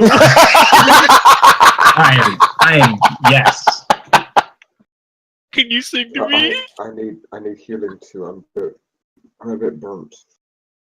Okay. A little toasty. A little crispy. You're going to have to move a little closer, Calisan, to be able to... Oh, of course. Right there. Sing to me. What are you doing? What are you doing, Eeks? Is Lika going up there? Looks that way. Yeah, I'm gonna go and look for a way out because I don't trust staying here for too long. Okay, I'm going to go with her. And on the way, I'm going to ask her about that painting that was at the top of that hole that we climbed down. Like asking Okay. her like what it was. How would Eeks do that?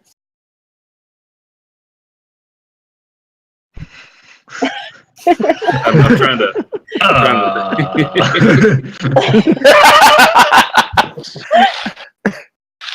Wow, that's a one. What was that painting up there on the wall? You've never like seen anything like that before?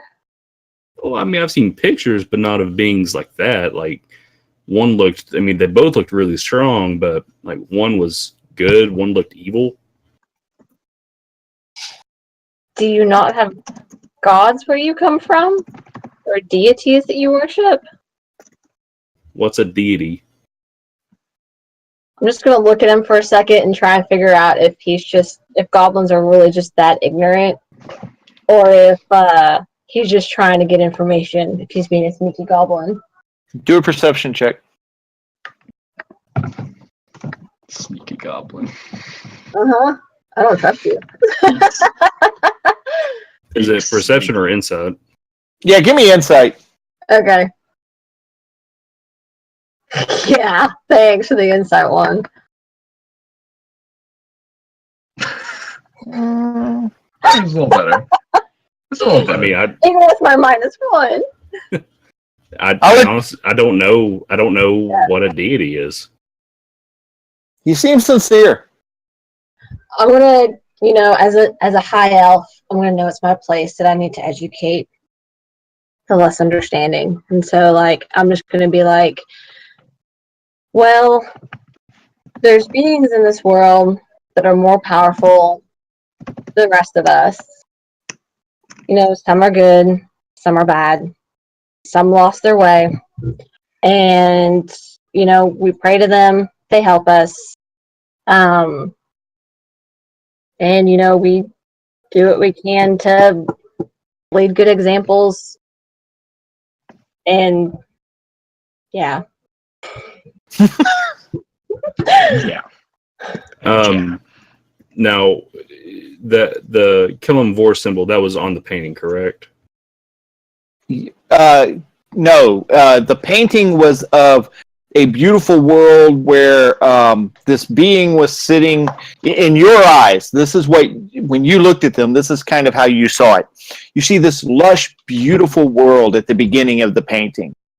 As it travels along, you see people's happy civilizations, cities, and in the middle of this beautiful city, when civilization is at its highest, you see this beautiful being on a throne. There's like this light that's shining off of his body. People are around him offering sacrifices, giving tribute, and things like that. And then you see it starts to get darker as these demonic armies begin to rise out of the ground. The sky in these images is dark, and there's lots of clouds. And as the image moves on, you see this war of an army of glistening good soldiers in like the Crown's Guard armor fighting against these demonic forces, and they're losing in the battle. And as it continues on, the world is now looking more decayed and decrepit. There are these dark shapes in the painting that you can't really make out. They're just black humanoid shapes, and then it coalesces into the being of light. The light is now diminished around him as he's laying on this sacrificial altar, this slab, and this large gray being is above him with this ornate headpiece, looking very thin and skeletal almost, as this holding a dagger high above its head, as if it's going to plunge it into the heart of the being laying on the sacrificial altar. That's what it looked like to you. Okay. I'm just going to kind of like look down, contemplate on what she told me, and then like proceed to look for traps. Okay, give me an investigation check.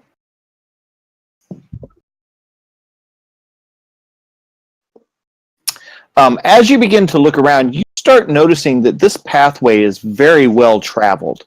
The ground is smooth. You see different sized footprints, and in those prints, you notice a consistent pattern of small footprints, kind of in line, and you see marks in the ground as if there are chains, as if something has been like you kind of recognize it from things in your past of stocks, like people who have been chained together, being moved in this general area.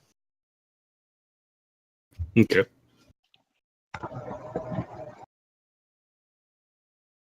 But no traps. No, none that you see. The tunnel goes on. You guys walk back about another 200 yards into the tunnel. The tunnel's very small. Like you have to go almost single file. Which one of you is walking in front? I'll take lead. Yeah, I was gonna say he probably is since he's looking for traps. And he's the only one that can really walk upright. Lika, you kind of have to bend down a little bit, and you kind of like run your hand along the ceiling to stop yourself from bumping your head. It's very dark. Your dark vision has a little trouble. Like there's absolutely no light once you get back further in there. And at this point, it begins taking another downward slope. I'm gonna set off dancing lights up ahead. Okay, so you cast dancing lights, and as you do, the tunnel, as it continues to go down, the stone kind of starts to change a little bit. What looks like regular stone in the beginning, it begins taking on more of a kind of like a there's patterns in it, kind of like granite type of look as it goes down. The walls begin to smooth out a little bit, and you see paintings of spiders on the walls as it continues to go down. Do I have any idea what those would mean? Give me a history check.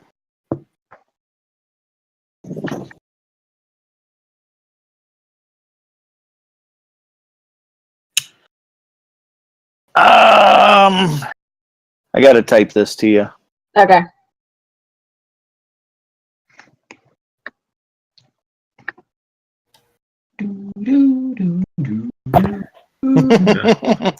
Hey, the guys that were in range of my song that got healed, you also get a 1d6 at the end. So if you heard the song. Cool.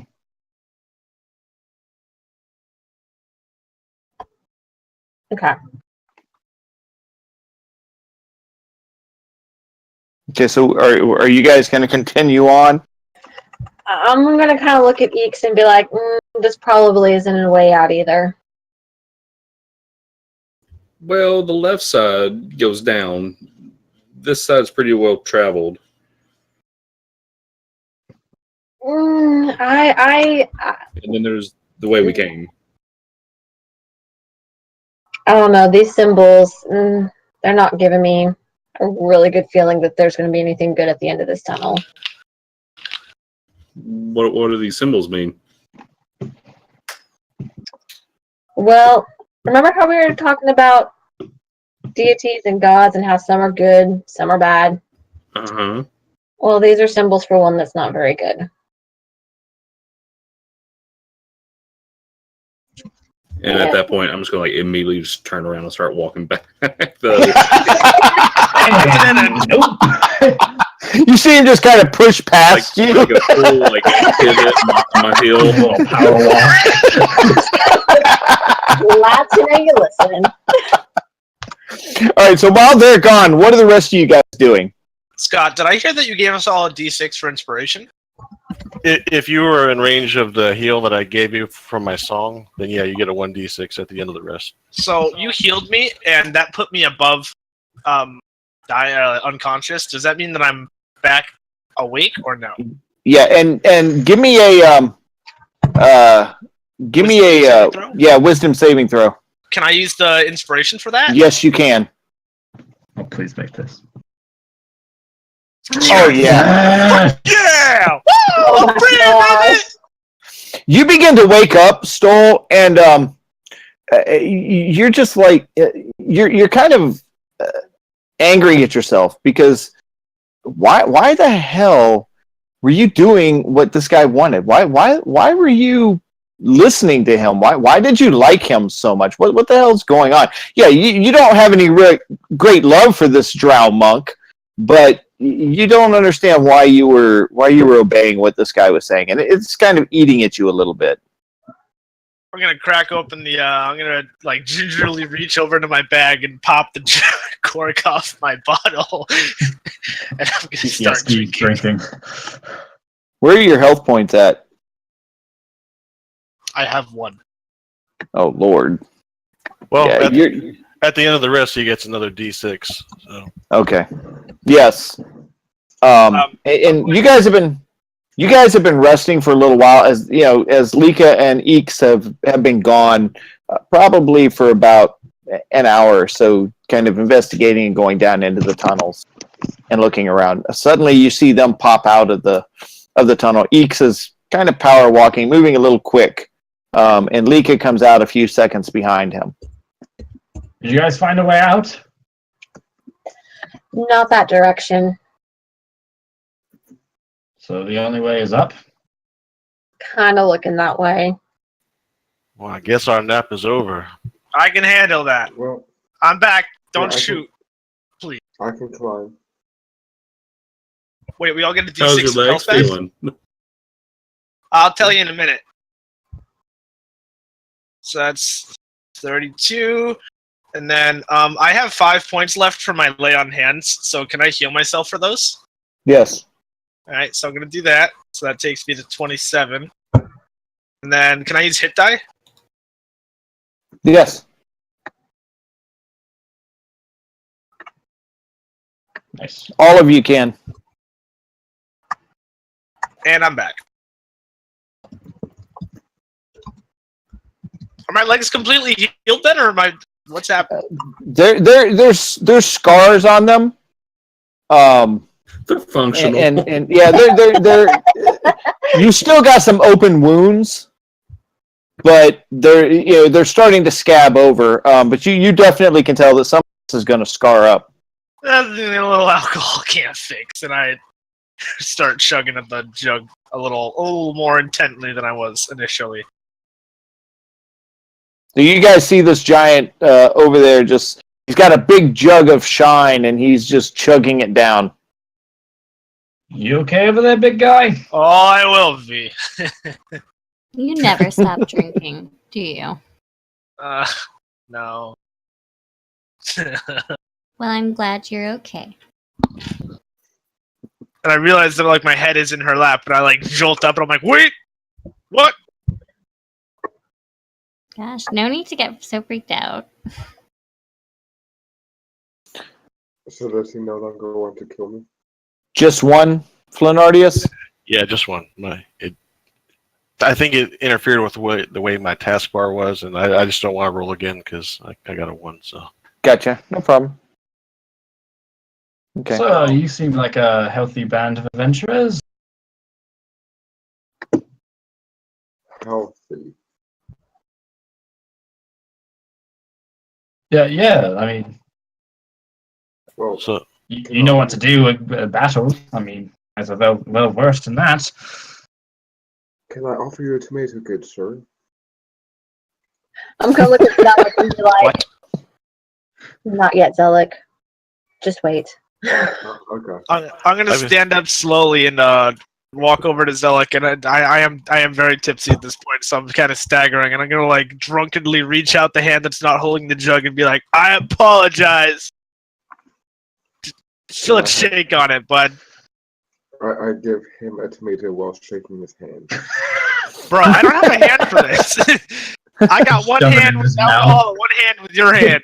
Yeah, that's what I mean. I'm putting my hand with the tomato in your hand because your hand can like wrap I around smash my it. You smash the tomato? I have huge hands, so I go to grip his hand because I'm drunk and it just smushes. Gotcha. You feel the tomato just run between your... Oh man, I'm sorry, man. Well, you might want to eat that. Oh, golly. Oh, shucks. All right, guys. So what are you doing? Yeah, what's the plan here? I mean, we got a dead. I said we just climb back up and leave the cave the way we came in. I'm indifferent. I honestly think that's going to be our best option is to climb back up the way we came. We don't know these caves well enough or what else is down here, and they're doing some pretty shady stuff here. Yeah, well, the issue is that we have a dead priest on our hands. I'm assuming that's what he is. Well, I have one issue we need to fix. I haven't cut off any ears yet. Cut off any ears. I think we're done with the ears, Alec. Yeah, those were for goblins. I don't think they're going to pay us for any of these ears. Ah, darn. Damn.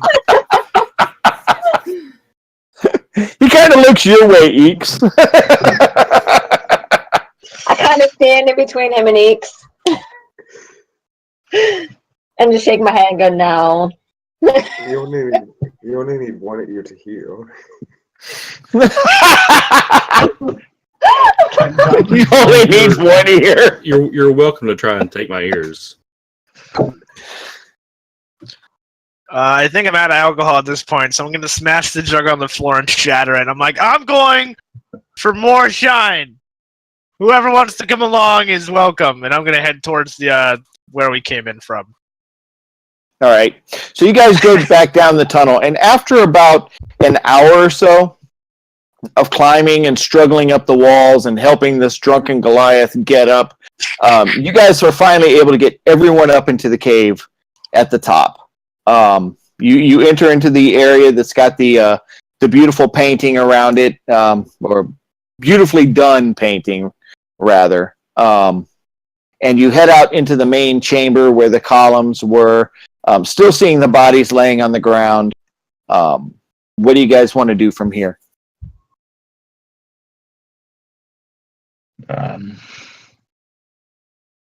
So I think we've disrupted their celebrations. It might be kind of good to get out of here and maybe lay low for a little bit. I second that. That sounds like a good plan. All right. So where do you guys want to try and go to? Well, I mean, that goblin guy had a nice little place we could hang out. Is there another town, like an actual main town, other than the one that we started in? No, nowhere near close. You guys are in kind of this isolated, swampy area. Mm. So do we seek refuge in the goblin area, or do we risk it in town? I'm pretty sure they told us not to come back. I don't have any problem with me, so I could go in and get some horses or something. Yeah. Yeah, you three could. And I have a way to disguise myself, to look like one of them.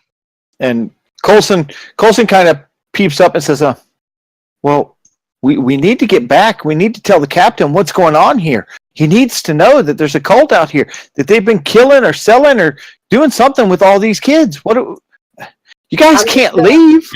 Can I make an insight check on Coulson to see if he's he genuinely has no idea what's going on or anything like that? Sure.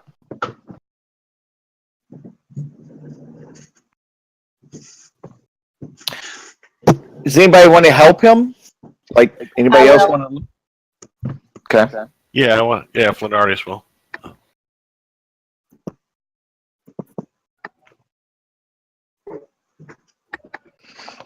With my -1. Oh, Nice, yeah. nice. Yeah, no, I'm good. Nice. I'll help too. Check completely. I'm gonna do this with disadvantage because Yeah, you got to be a disadvantage, Stoll. I was just going to say that. More like 2 nat 20s. No. Not bad. Not bad for a drunk man with a 7 wisdom. Eeks and Flinardius. I mean, Coulson seems like a genuinely good kid. He wants to do what's right. He joined. You see it plain as day, Calisan. You just get a really good feeling about this kid. He seems very sincere, very naive and innocent. Not really sure. Like he's completely blown away that this is going on in his town. Colson, it's not that I don't trust you. It's just that I don't want to get back to the town and we tell them about all this and then we get ambushed. Yeah, you seem very naive, Colson. No offense. Well, who would ambush you? I mean, The captain. they sent us out here to find out what's going on. Well, okay, yeah, they did send us out here to kill the goblins that was taking the kids, but now that we know that it wasn't your people that was taking the kids, surely they would. But could they not have asked us to kill the goblins because the goblins were taking the kids and saving them? Have us do their dirty work for them? Oh, Mhm. I grew up in this We town get my lost. whole life. I mean, yeah, there's some bad elements in town, of course. Well, obviously, I didn't even realize these people were here, but the captain, he's not like that. Yeah, I don't like the way he is with all the girls. But he's a good man. I trust him. Would you Okay, lie what- to your captain? Would I lie to my captain? Never. No, sir. I swore an oath. Okay, what if I told you that the magistrate has been talking to a demon? Magistrate Braunheim talking to a demon. Mm-hmm. And how would you know this? Me and this redheaded fellow saw it. Among some teen flesh. And his armor suit is nothing but dark magic. His bodyguard? Mm-hmm. Well, what do you mean dark magic? There's not a person wearing that armor. Well, how does it move then? Dark magic. Dark magic. Dark magic. Like that thing you guys killed down in the hole? That Campion, or what'd you call it? Okay, that was a crossbow bolt. Flores shows him the scar on his head where the mage armor struck him.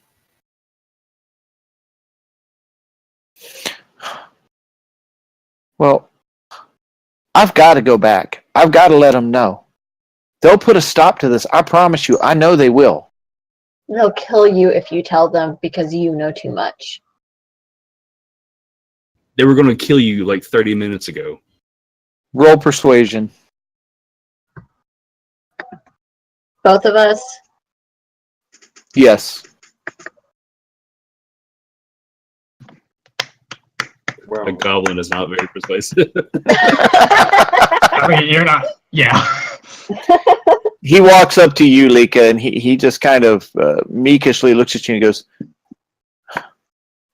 Miss Lika, I have to go back.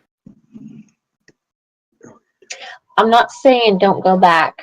I'm saying keep your knowledge to yourself until we figure out who we can trust and who is going to want you out of the way for knowing too much. What are we going to do about this? We killed so many people. They're going to know. self-defense. Maybe they'll think it was the goblins. There's a chance. Can I I highly doubt it.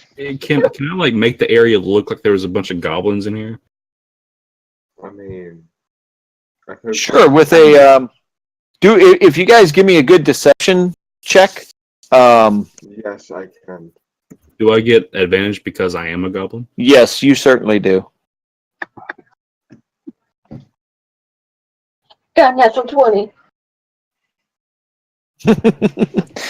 So you guys spend about 10 minutes with Eek's help and his instruction and guidance. A couple of you sneak out of the cave and are able to break off some branches. He quickly makes some makeshift goblin arrows, and you stick them into the bodies, leaving some bones and some feathers, some straps of leather. And as the rest of you kind of move out of the cave, Eeks spends about 5 additional minutes going around stomping as hard as he can, leaving goblin trails everywhere. Can I Making ask sure to Eeks cover up our footprints. Yes, making sure to cover up your footprints and Can I ask he- Eeks to urinate?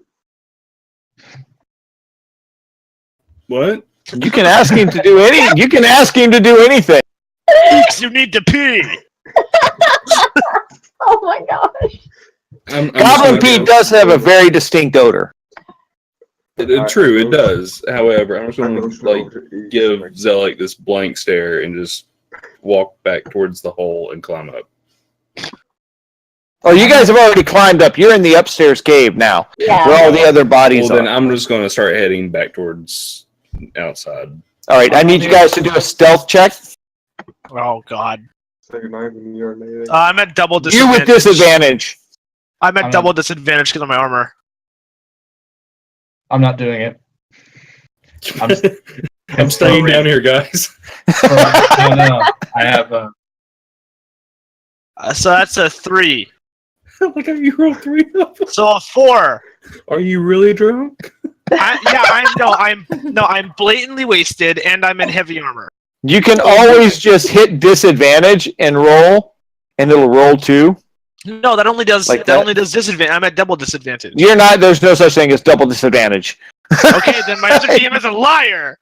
I knew it. There's no such thing as double Yeah. disadvantage. I mean, it's DM's rule. So if your DM said there is, but there isn't. Nick, I hope you're watching this. So as they're walking It's out, only a 3 though, because the 4 would have been told. Okay, good. What were you saying, Eeks? Oh no, I'm outside the cave after. it's, Okay. it's Calisan. Zelik. Oh, what were you saying, Calisan? As they walk out of the cave, I'm going to cast Disguise Self on myself to look like Bram, and just sort of run into the town in just a state of chaos, just to try and distract the townsfolk. Okay. Don't forget, we still have our cultist robes on. Some of us do. Oh, yeah. Oh, that's right, I do. Yes, you and Lika do. What do you guys want to do? Want to get rid of these? Oh, I whispered to you. In your bag. Okay, so Calisan, you as he's walking past you guys, you see his shape change, his appearance change, and he looks just like Braun. And he goes running out of the cave, giving you guys a chance to skirt off into the cornfield. You run into the town. What are you doing, Calisan? Ladies and gentlemen, we are under attack. The goblins have come and raided us. I barely made it out alive. The people begin to move, and you hear all this mumbling and muttering. Some of the men start grabbing pitchforks, and a couple of them go into their homes, come back out with swords and with bows. They throw their robes off, and they're coming towards you. Go, oh, Brom, what are we going to do? They might be still down in the caves. We need to organize a search party down there to see if there's anyone else alive. Give me a performance check. Oh, well. Yes, Eeks. He kind of looks at you for a moment, and he kind of nods his head and says, "You sound funny, Brom, but okay, come on, guys!" And a couple of the men go into the cave. The women start gathering up the children and taking them into their homes. A few of the other men start heading into the woods on the opposite side, not toward the cornfields, but toward the Goblin Cave side of the forest. You see them disappear, and soon you're alone as people begin scattering in every direction. Okay, All right. and at that point, you said I do see some stuff that leads us. In the Any symbol. I'm sorry. No, I misread what you were saying. There is no real this area of town. This is just a small little setting of homes. It's not really a town. This is more like just a little community, just kind of like a suburb type area. Oh, I'm sorry. I thought you said we were back in the town. No, you're not back in the town yet. You've come out of the cave. Okay. He ran into where all the worship setting up and getting everything ready while you guys. He distracted them so you guys could go into the cornfield. Okay. Well, then once we get back to the actual town, I'd like to look around for any kind of symbols or messages in Thieves' Cant. Okay. That could point us All to right. that part. So, what are you doing, Callison? I am. You're alone now. Everybody's Yeah. kind of gone. Yeah, I'm dropping disguise self, and just in case, I'm putting Graham's robes that I picked up on myself, and then I'm walking towards where I think my new companions went. All right. So you kind of skirt off into the trees and looking over your shoulder to make sure they're following you. You disappear into the field, and they're not that hard to find. Stoll's kind of with his drunk staggering, and you're able to meet up with them in the middle of the cornfield. You guys head out of the cornfield back to the. You kind of go deeper into the cornfield for a ways, and then drift off to the right to make your way out onto the road. And so you can either head back in the direction of town, or go into the direction of the woods.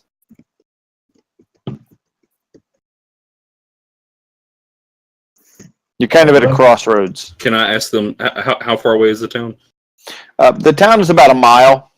Okay. Can I ask everybody just to sit here, stay out of sight? I'm going to head back to town real quick and see if I can find people to trust.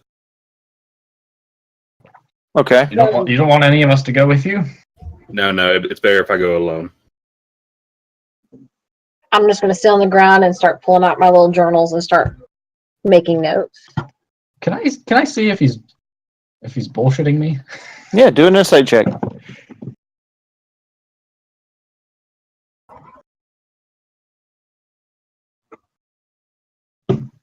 Are you bullshitting him? I am not.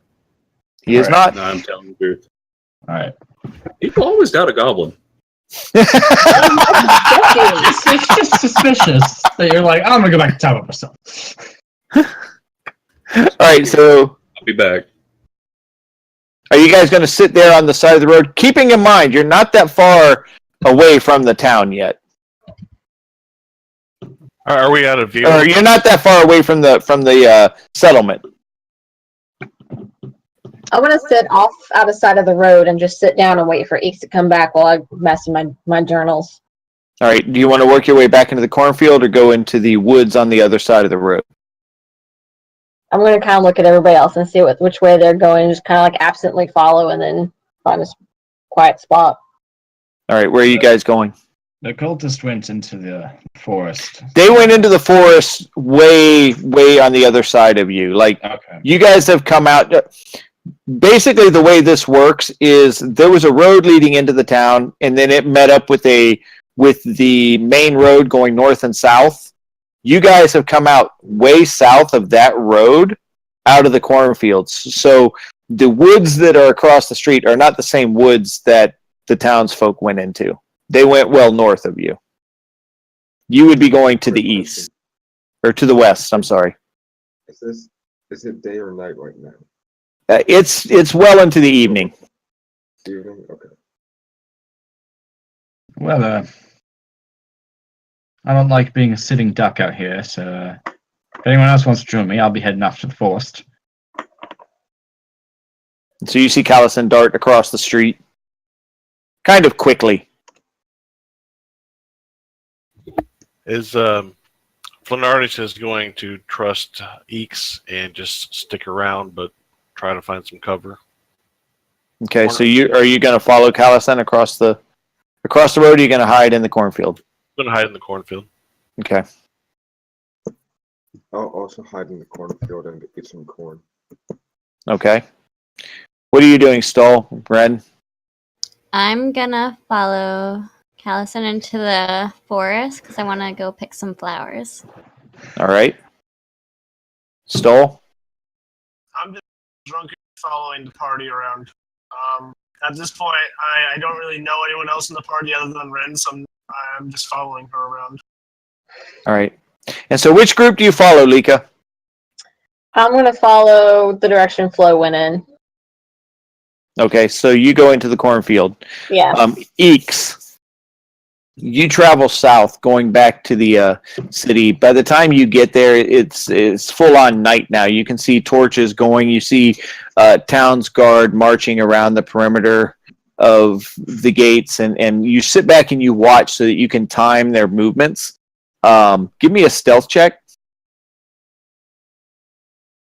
With advantage. Yes.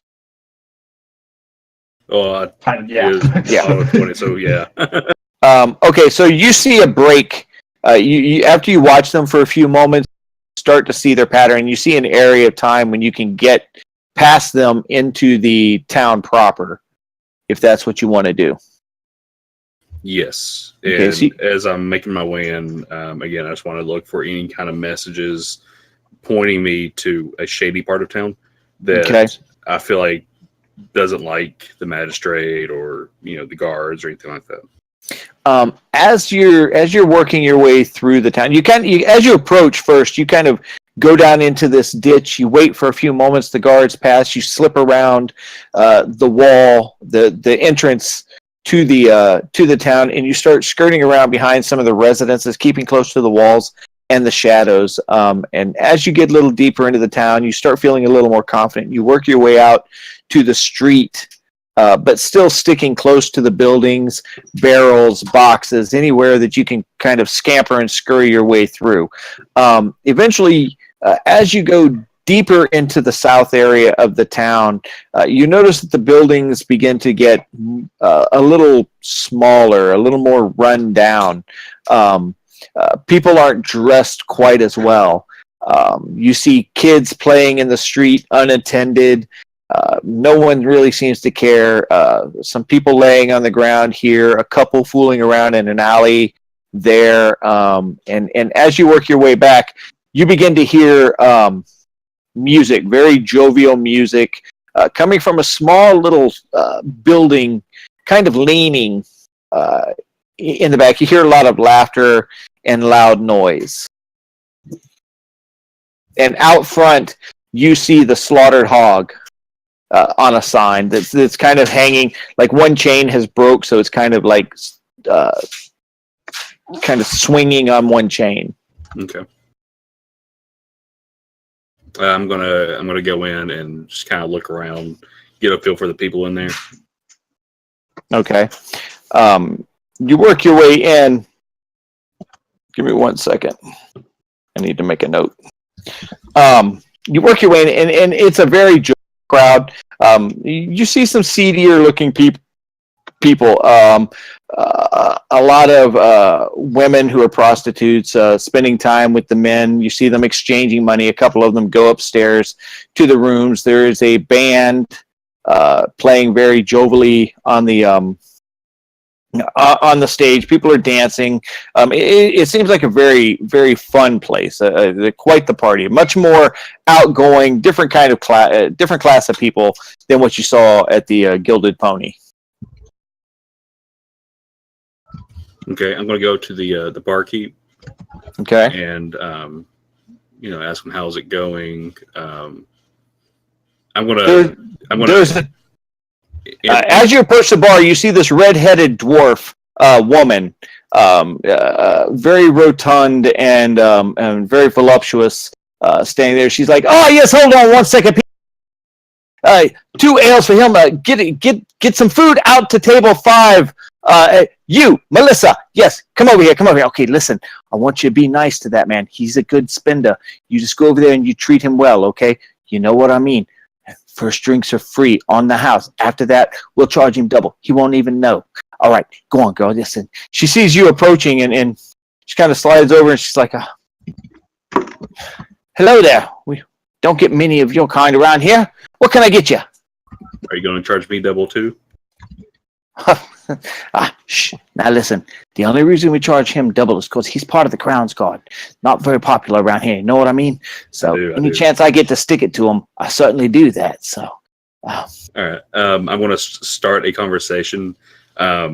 Using my thieves' cant, I'm going to basically embed like a message asking, informing her that I've got a group of people.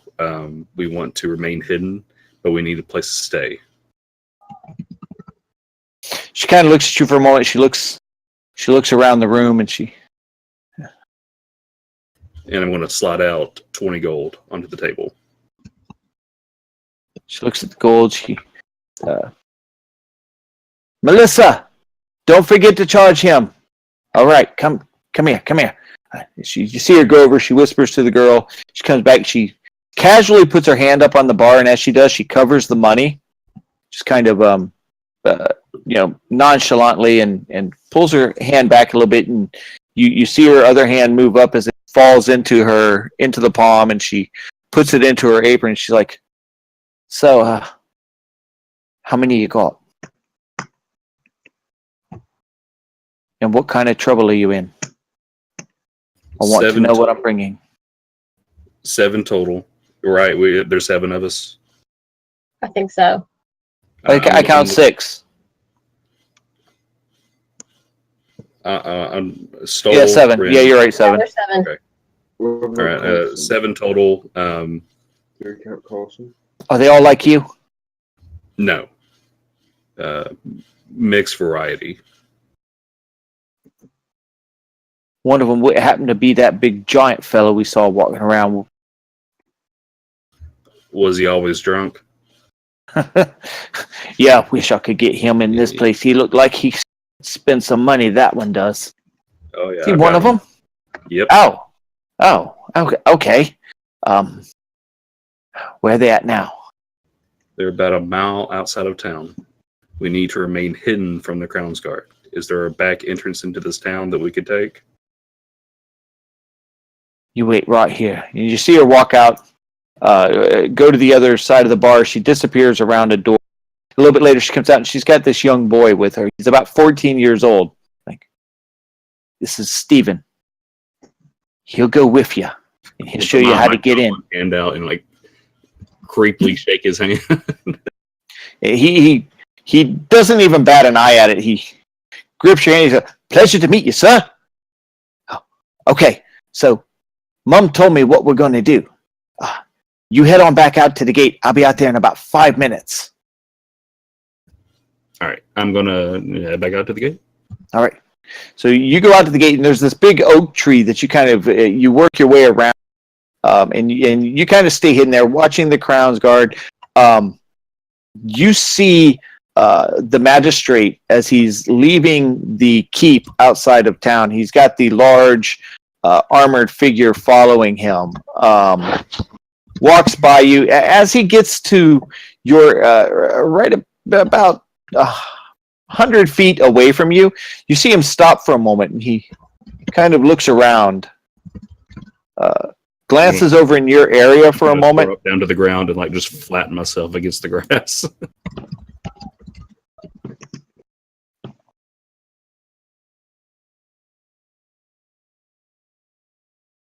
He looks, kind of squints over in your direction, looks up at the giant, looks at the town, spins his head around backwards, looking out toward the road, shrugs, and continues walking on into the town. You see him walk down. He never goes to the center of the road where the mud is. He always stays up on the grassy area. And that's an area that you see most other people avoid. They tend to walk in the middle of the road. And you see him continue down the. Thank you. You see him continue on down the path, and you feel a tug on the back of your shirt. You spin around really quickly, and you see Stephen, the boy, sitting there going, "Okay, where's your friends at?" About a mile outside of town, by the corn. He watches the Crown's Guard for a few minutes. He goes, follow me, and he kind of leads you back, staying in the shadows along the edge of the wall for a ways, hits the woods, and then skirts north, staying off the road, but keeping the road always in sight, working his way back through the woods. You're very impressed with how quick and quiet this young man is. And at some points he gets a little too far ahead of you. He waits for you to catch up, and eventually you start to see the cornfield area up ahead.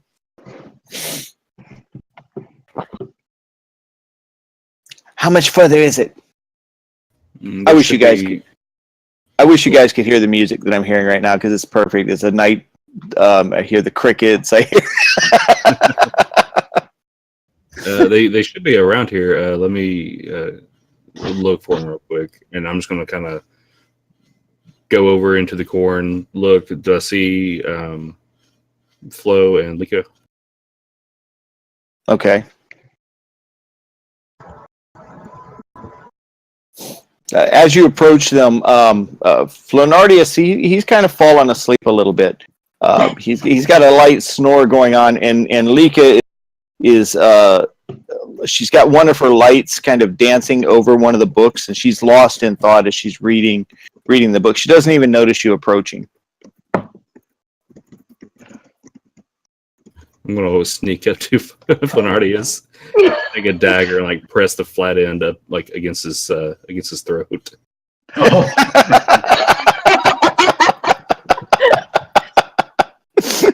Flonardius, you wake up with you feel this hand kind of grab your fro, and you feel the cold blade touched to your throat, and you smell this nasty goblin breath, and the heated breath on your cheek. Despite being slightly aroused, I wet myself.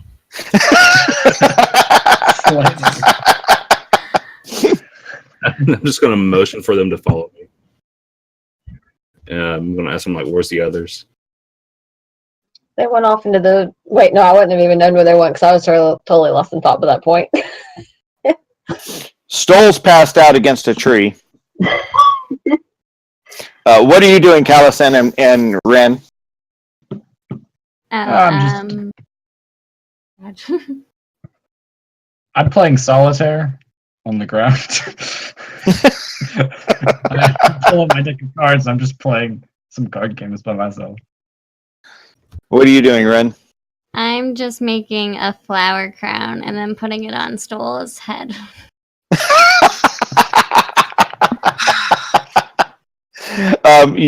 Callison, you notice movement across the road as you see a shape dart across the road, and then you start seeing three shapes coming back out of the cornfield. I quickly grab up all my cards and like, hey, I think they're ready to go. Oh, I'll wake up Stoll. Stoll, wake up, and I'm gonna start shaking him. Wake up, silly! It's time to go. I like get up on my using my maul to prop myself up.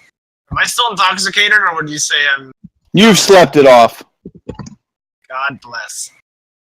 I don't know. Where are you at, Zealot?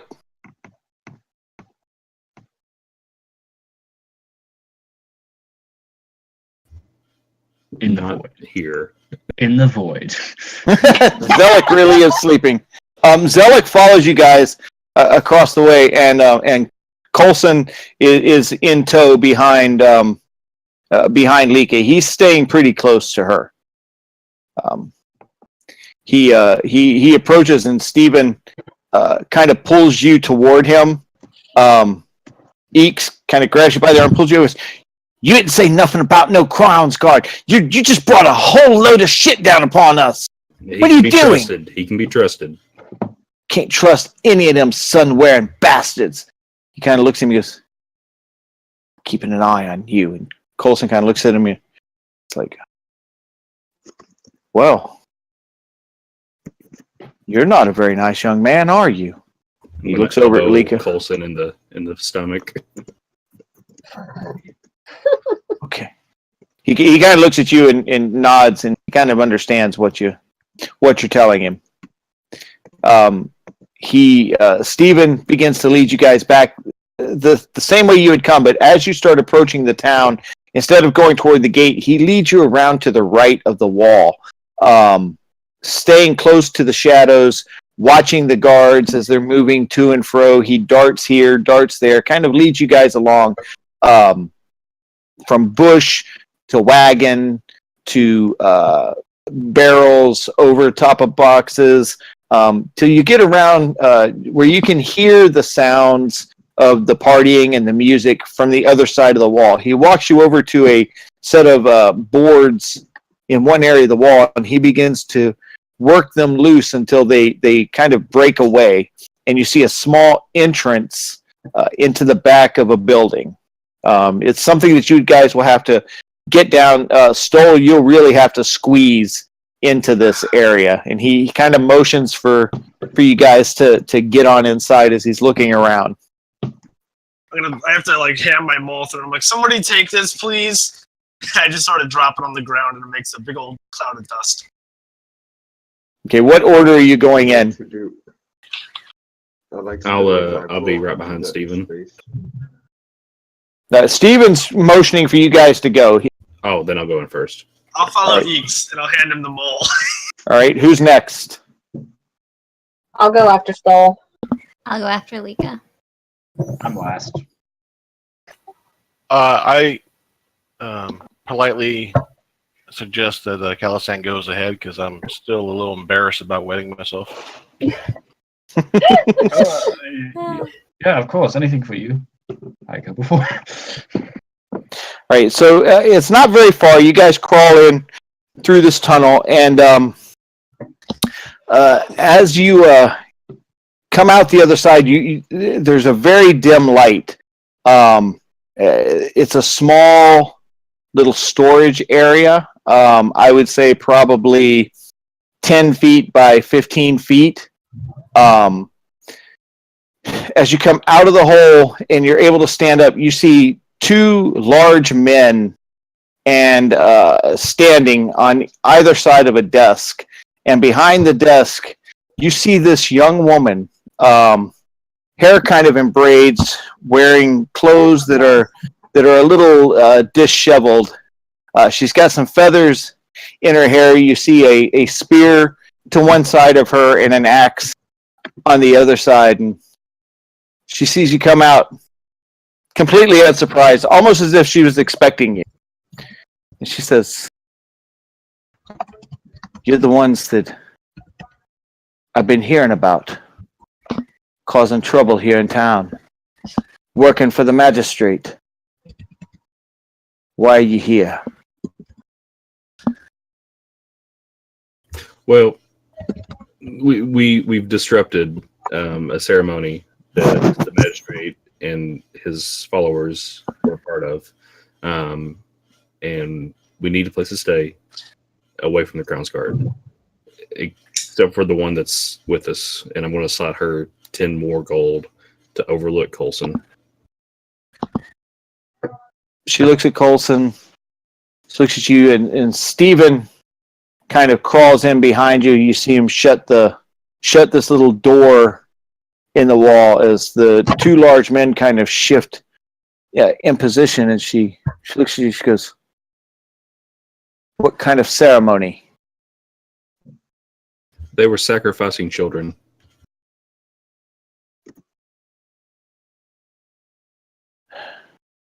"So you've been to the farming commune? Yes. You know of it? You've seen what's been going on out there?" Yes. "How exactly did you disrupt this ceremony?"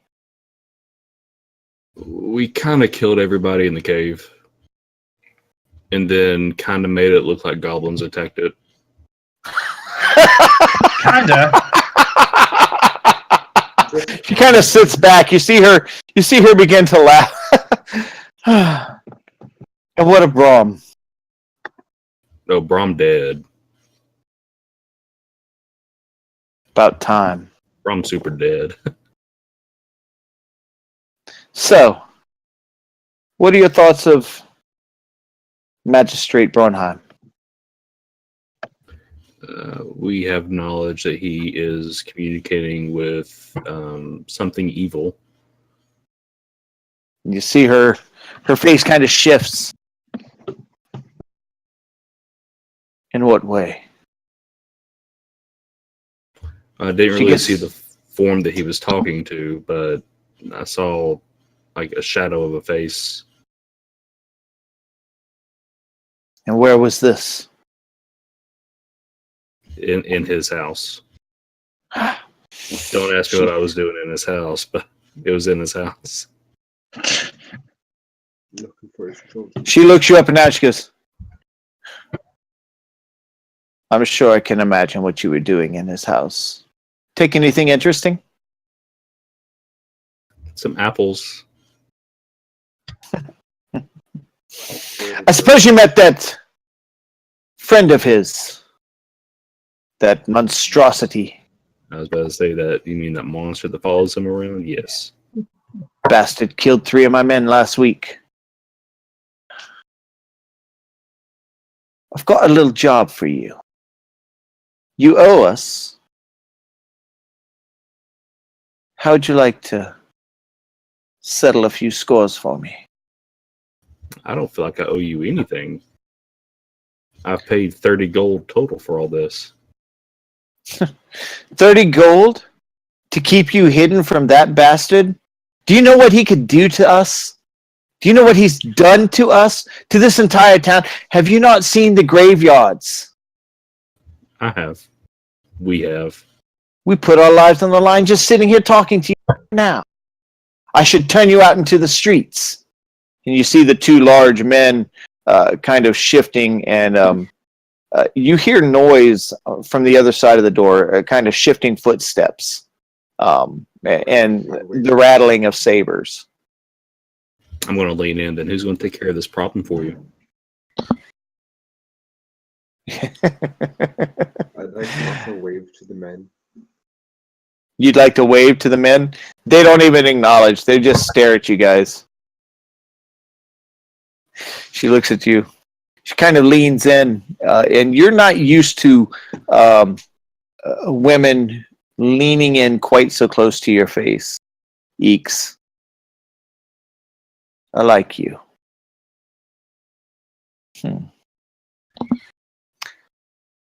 I pucker So at you my lips. interested? Huh? I pucker at my lips. She smiles as she puts a finger on them. She goes, maybe another time. Don't suck on it. I don't mix business with pleasure. She crosses her legs and sits back. So, do we have a deal? You take out Bronheim. Return control of this town to its people. We'll make sure you're safe. And you'll be fairly compensated. Sounds fair to me. And she looks at the rest of you and goes, does he speak for all of you? Half of the time. I say yep. This time I would agree to say yes. I'm not a fan of owing people, so whatever it takes. There's alcohol. I'm there. I guess I'm in too. As long as we're harming people that have done harm, I'm in. Good. Then we'll sit. Tonight we will dine, make plans. I'll tell you what I know of the magistrate and that iron bastard that follows him around. She looks at Coulson. She goes, of course, we have to keep that one. At least till the job is done. I fully agree. I shove Coulson to the front. He kind of stumbles forward. He's looking at you guys. The man on the right side of the desk grabs him up and pushes him against the wall into the corner. Stephen comes up with some ropes and begins tying him up. He's kind of looking at you guys. And, I thought you guys were my friends. We Hey, are. we- This is for your own protection. This is the We're safe trying to keep you alive. I trusted you. And as he yells that out, you see the man pull his back and just BAM! Hits him on the side of the head, and he falls unconscious to the ground. Ace is gonna laugh. The woman, I'm gonna look at the guy and be like, was that really necessary? the girl, the woman, the young woman stands up. She's probably about 17. She kind of laughs. She walks over to you, Lika, and she goes, Now, darling, don't worry. He'll be fine. She walks over to Coulson, squats down, and kind of rubs his head, goes, I wouldn't hurt a hair on his pretty little head. She turns around to Ueek, stands up, walks over, and kind of bends down a little bit to get down even with you. He goes, You and I have much to discuss.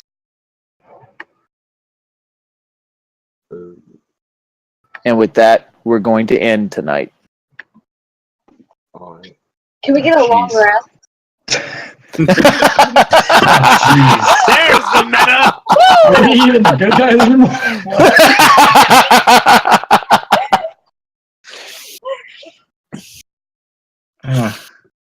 I need a shower.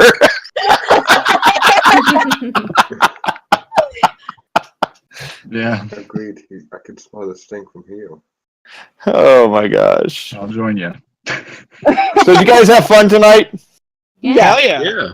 Yeah. Those of Oh yeah. those of you who are watching at home, I hope you enjoyed tonight's episode. We do have some things that we're still trying to work out technology-wise, and we're all learning Fantasy Grounds, having switched over from another system. Thank you for tuning in tonight, and I hope to see you back here again. Yeah. Cut it, Scott. Got it.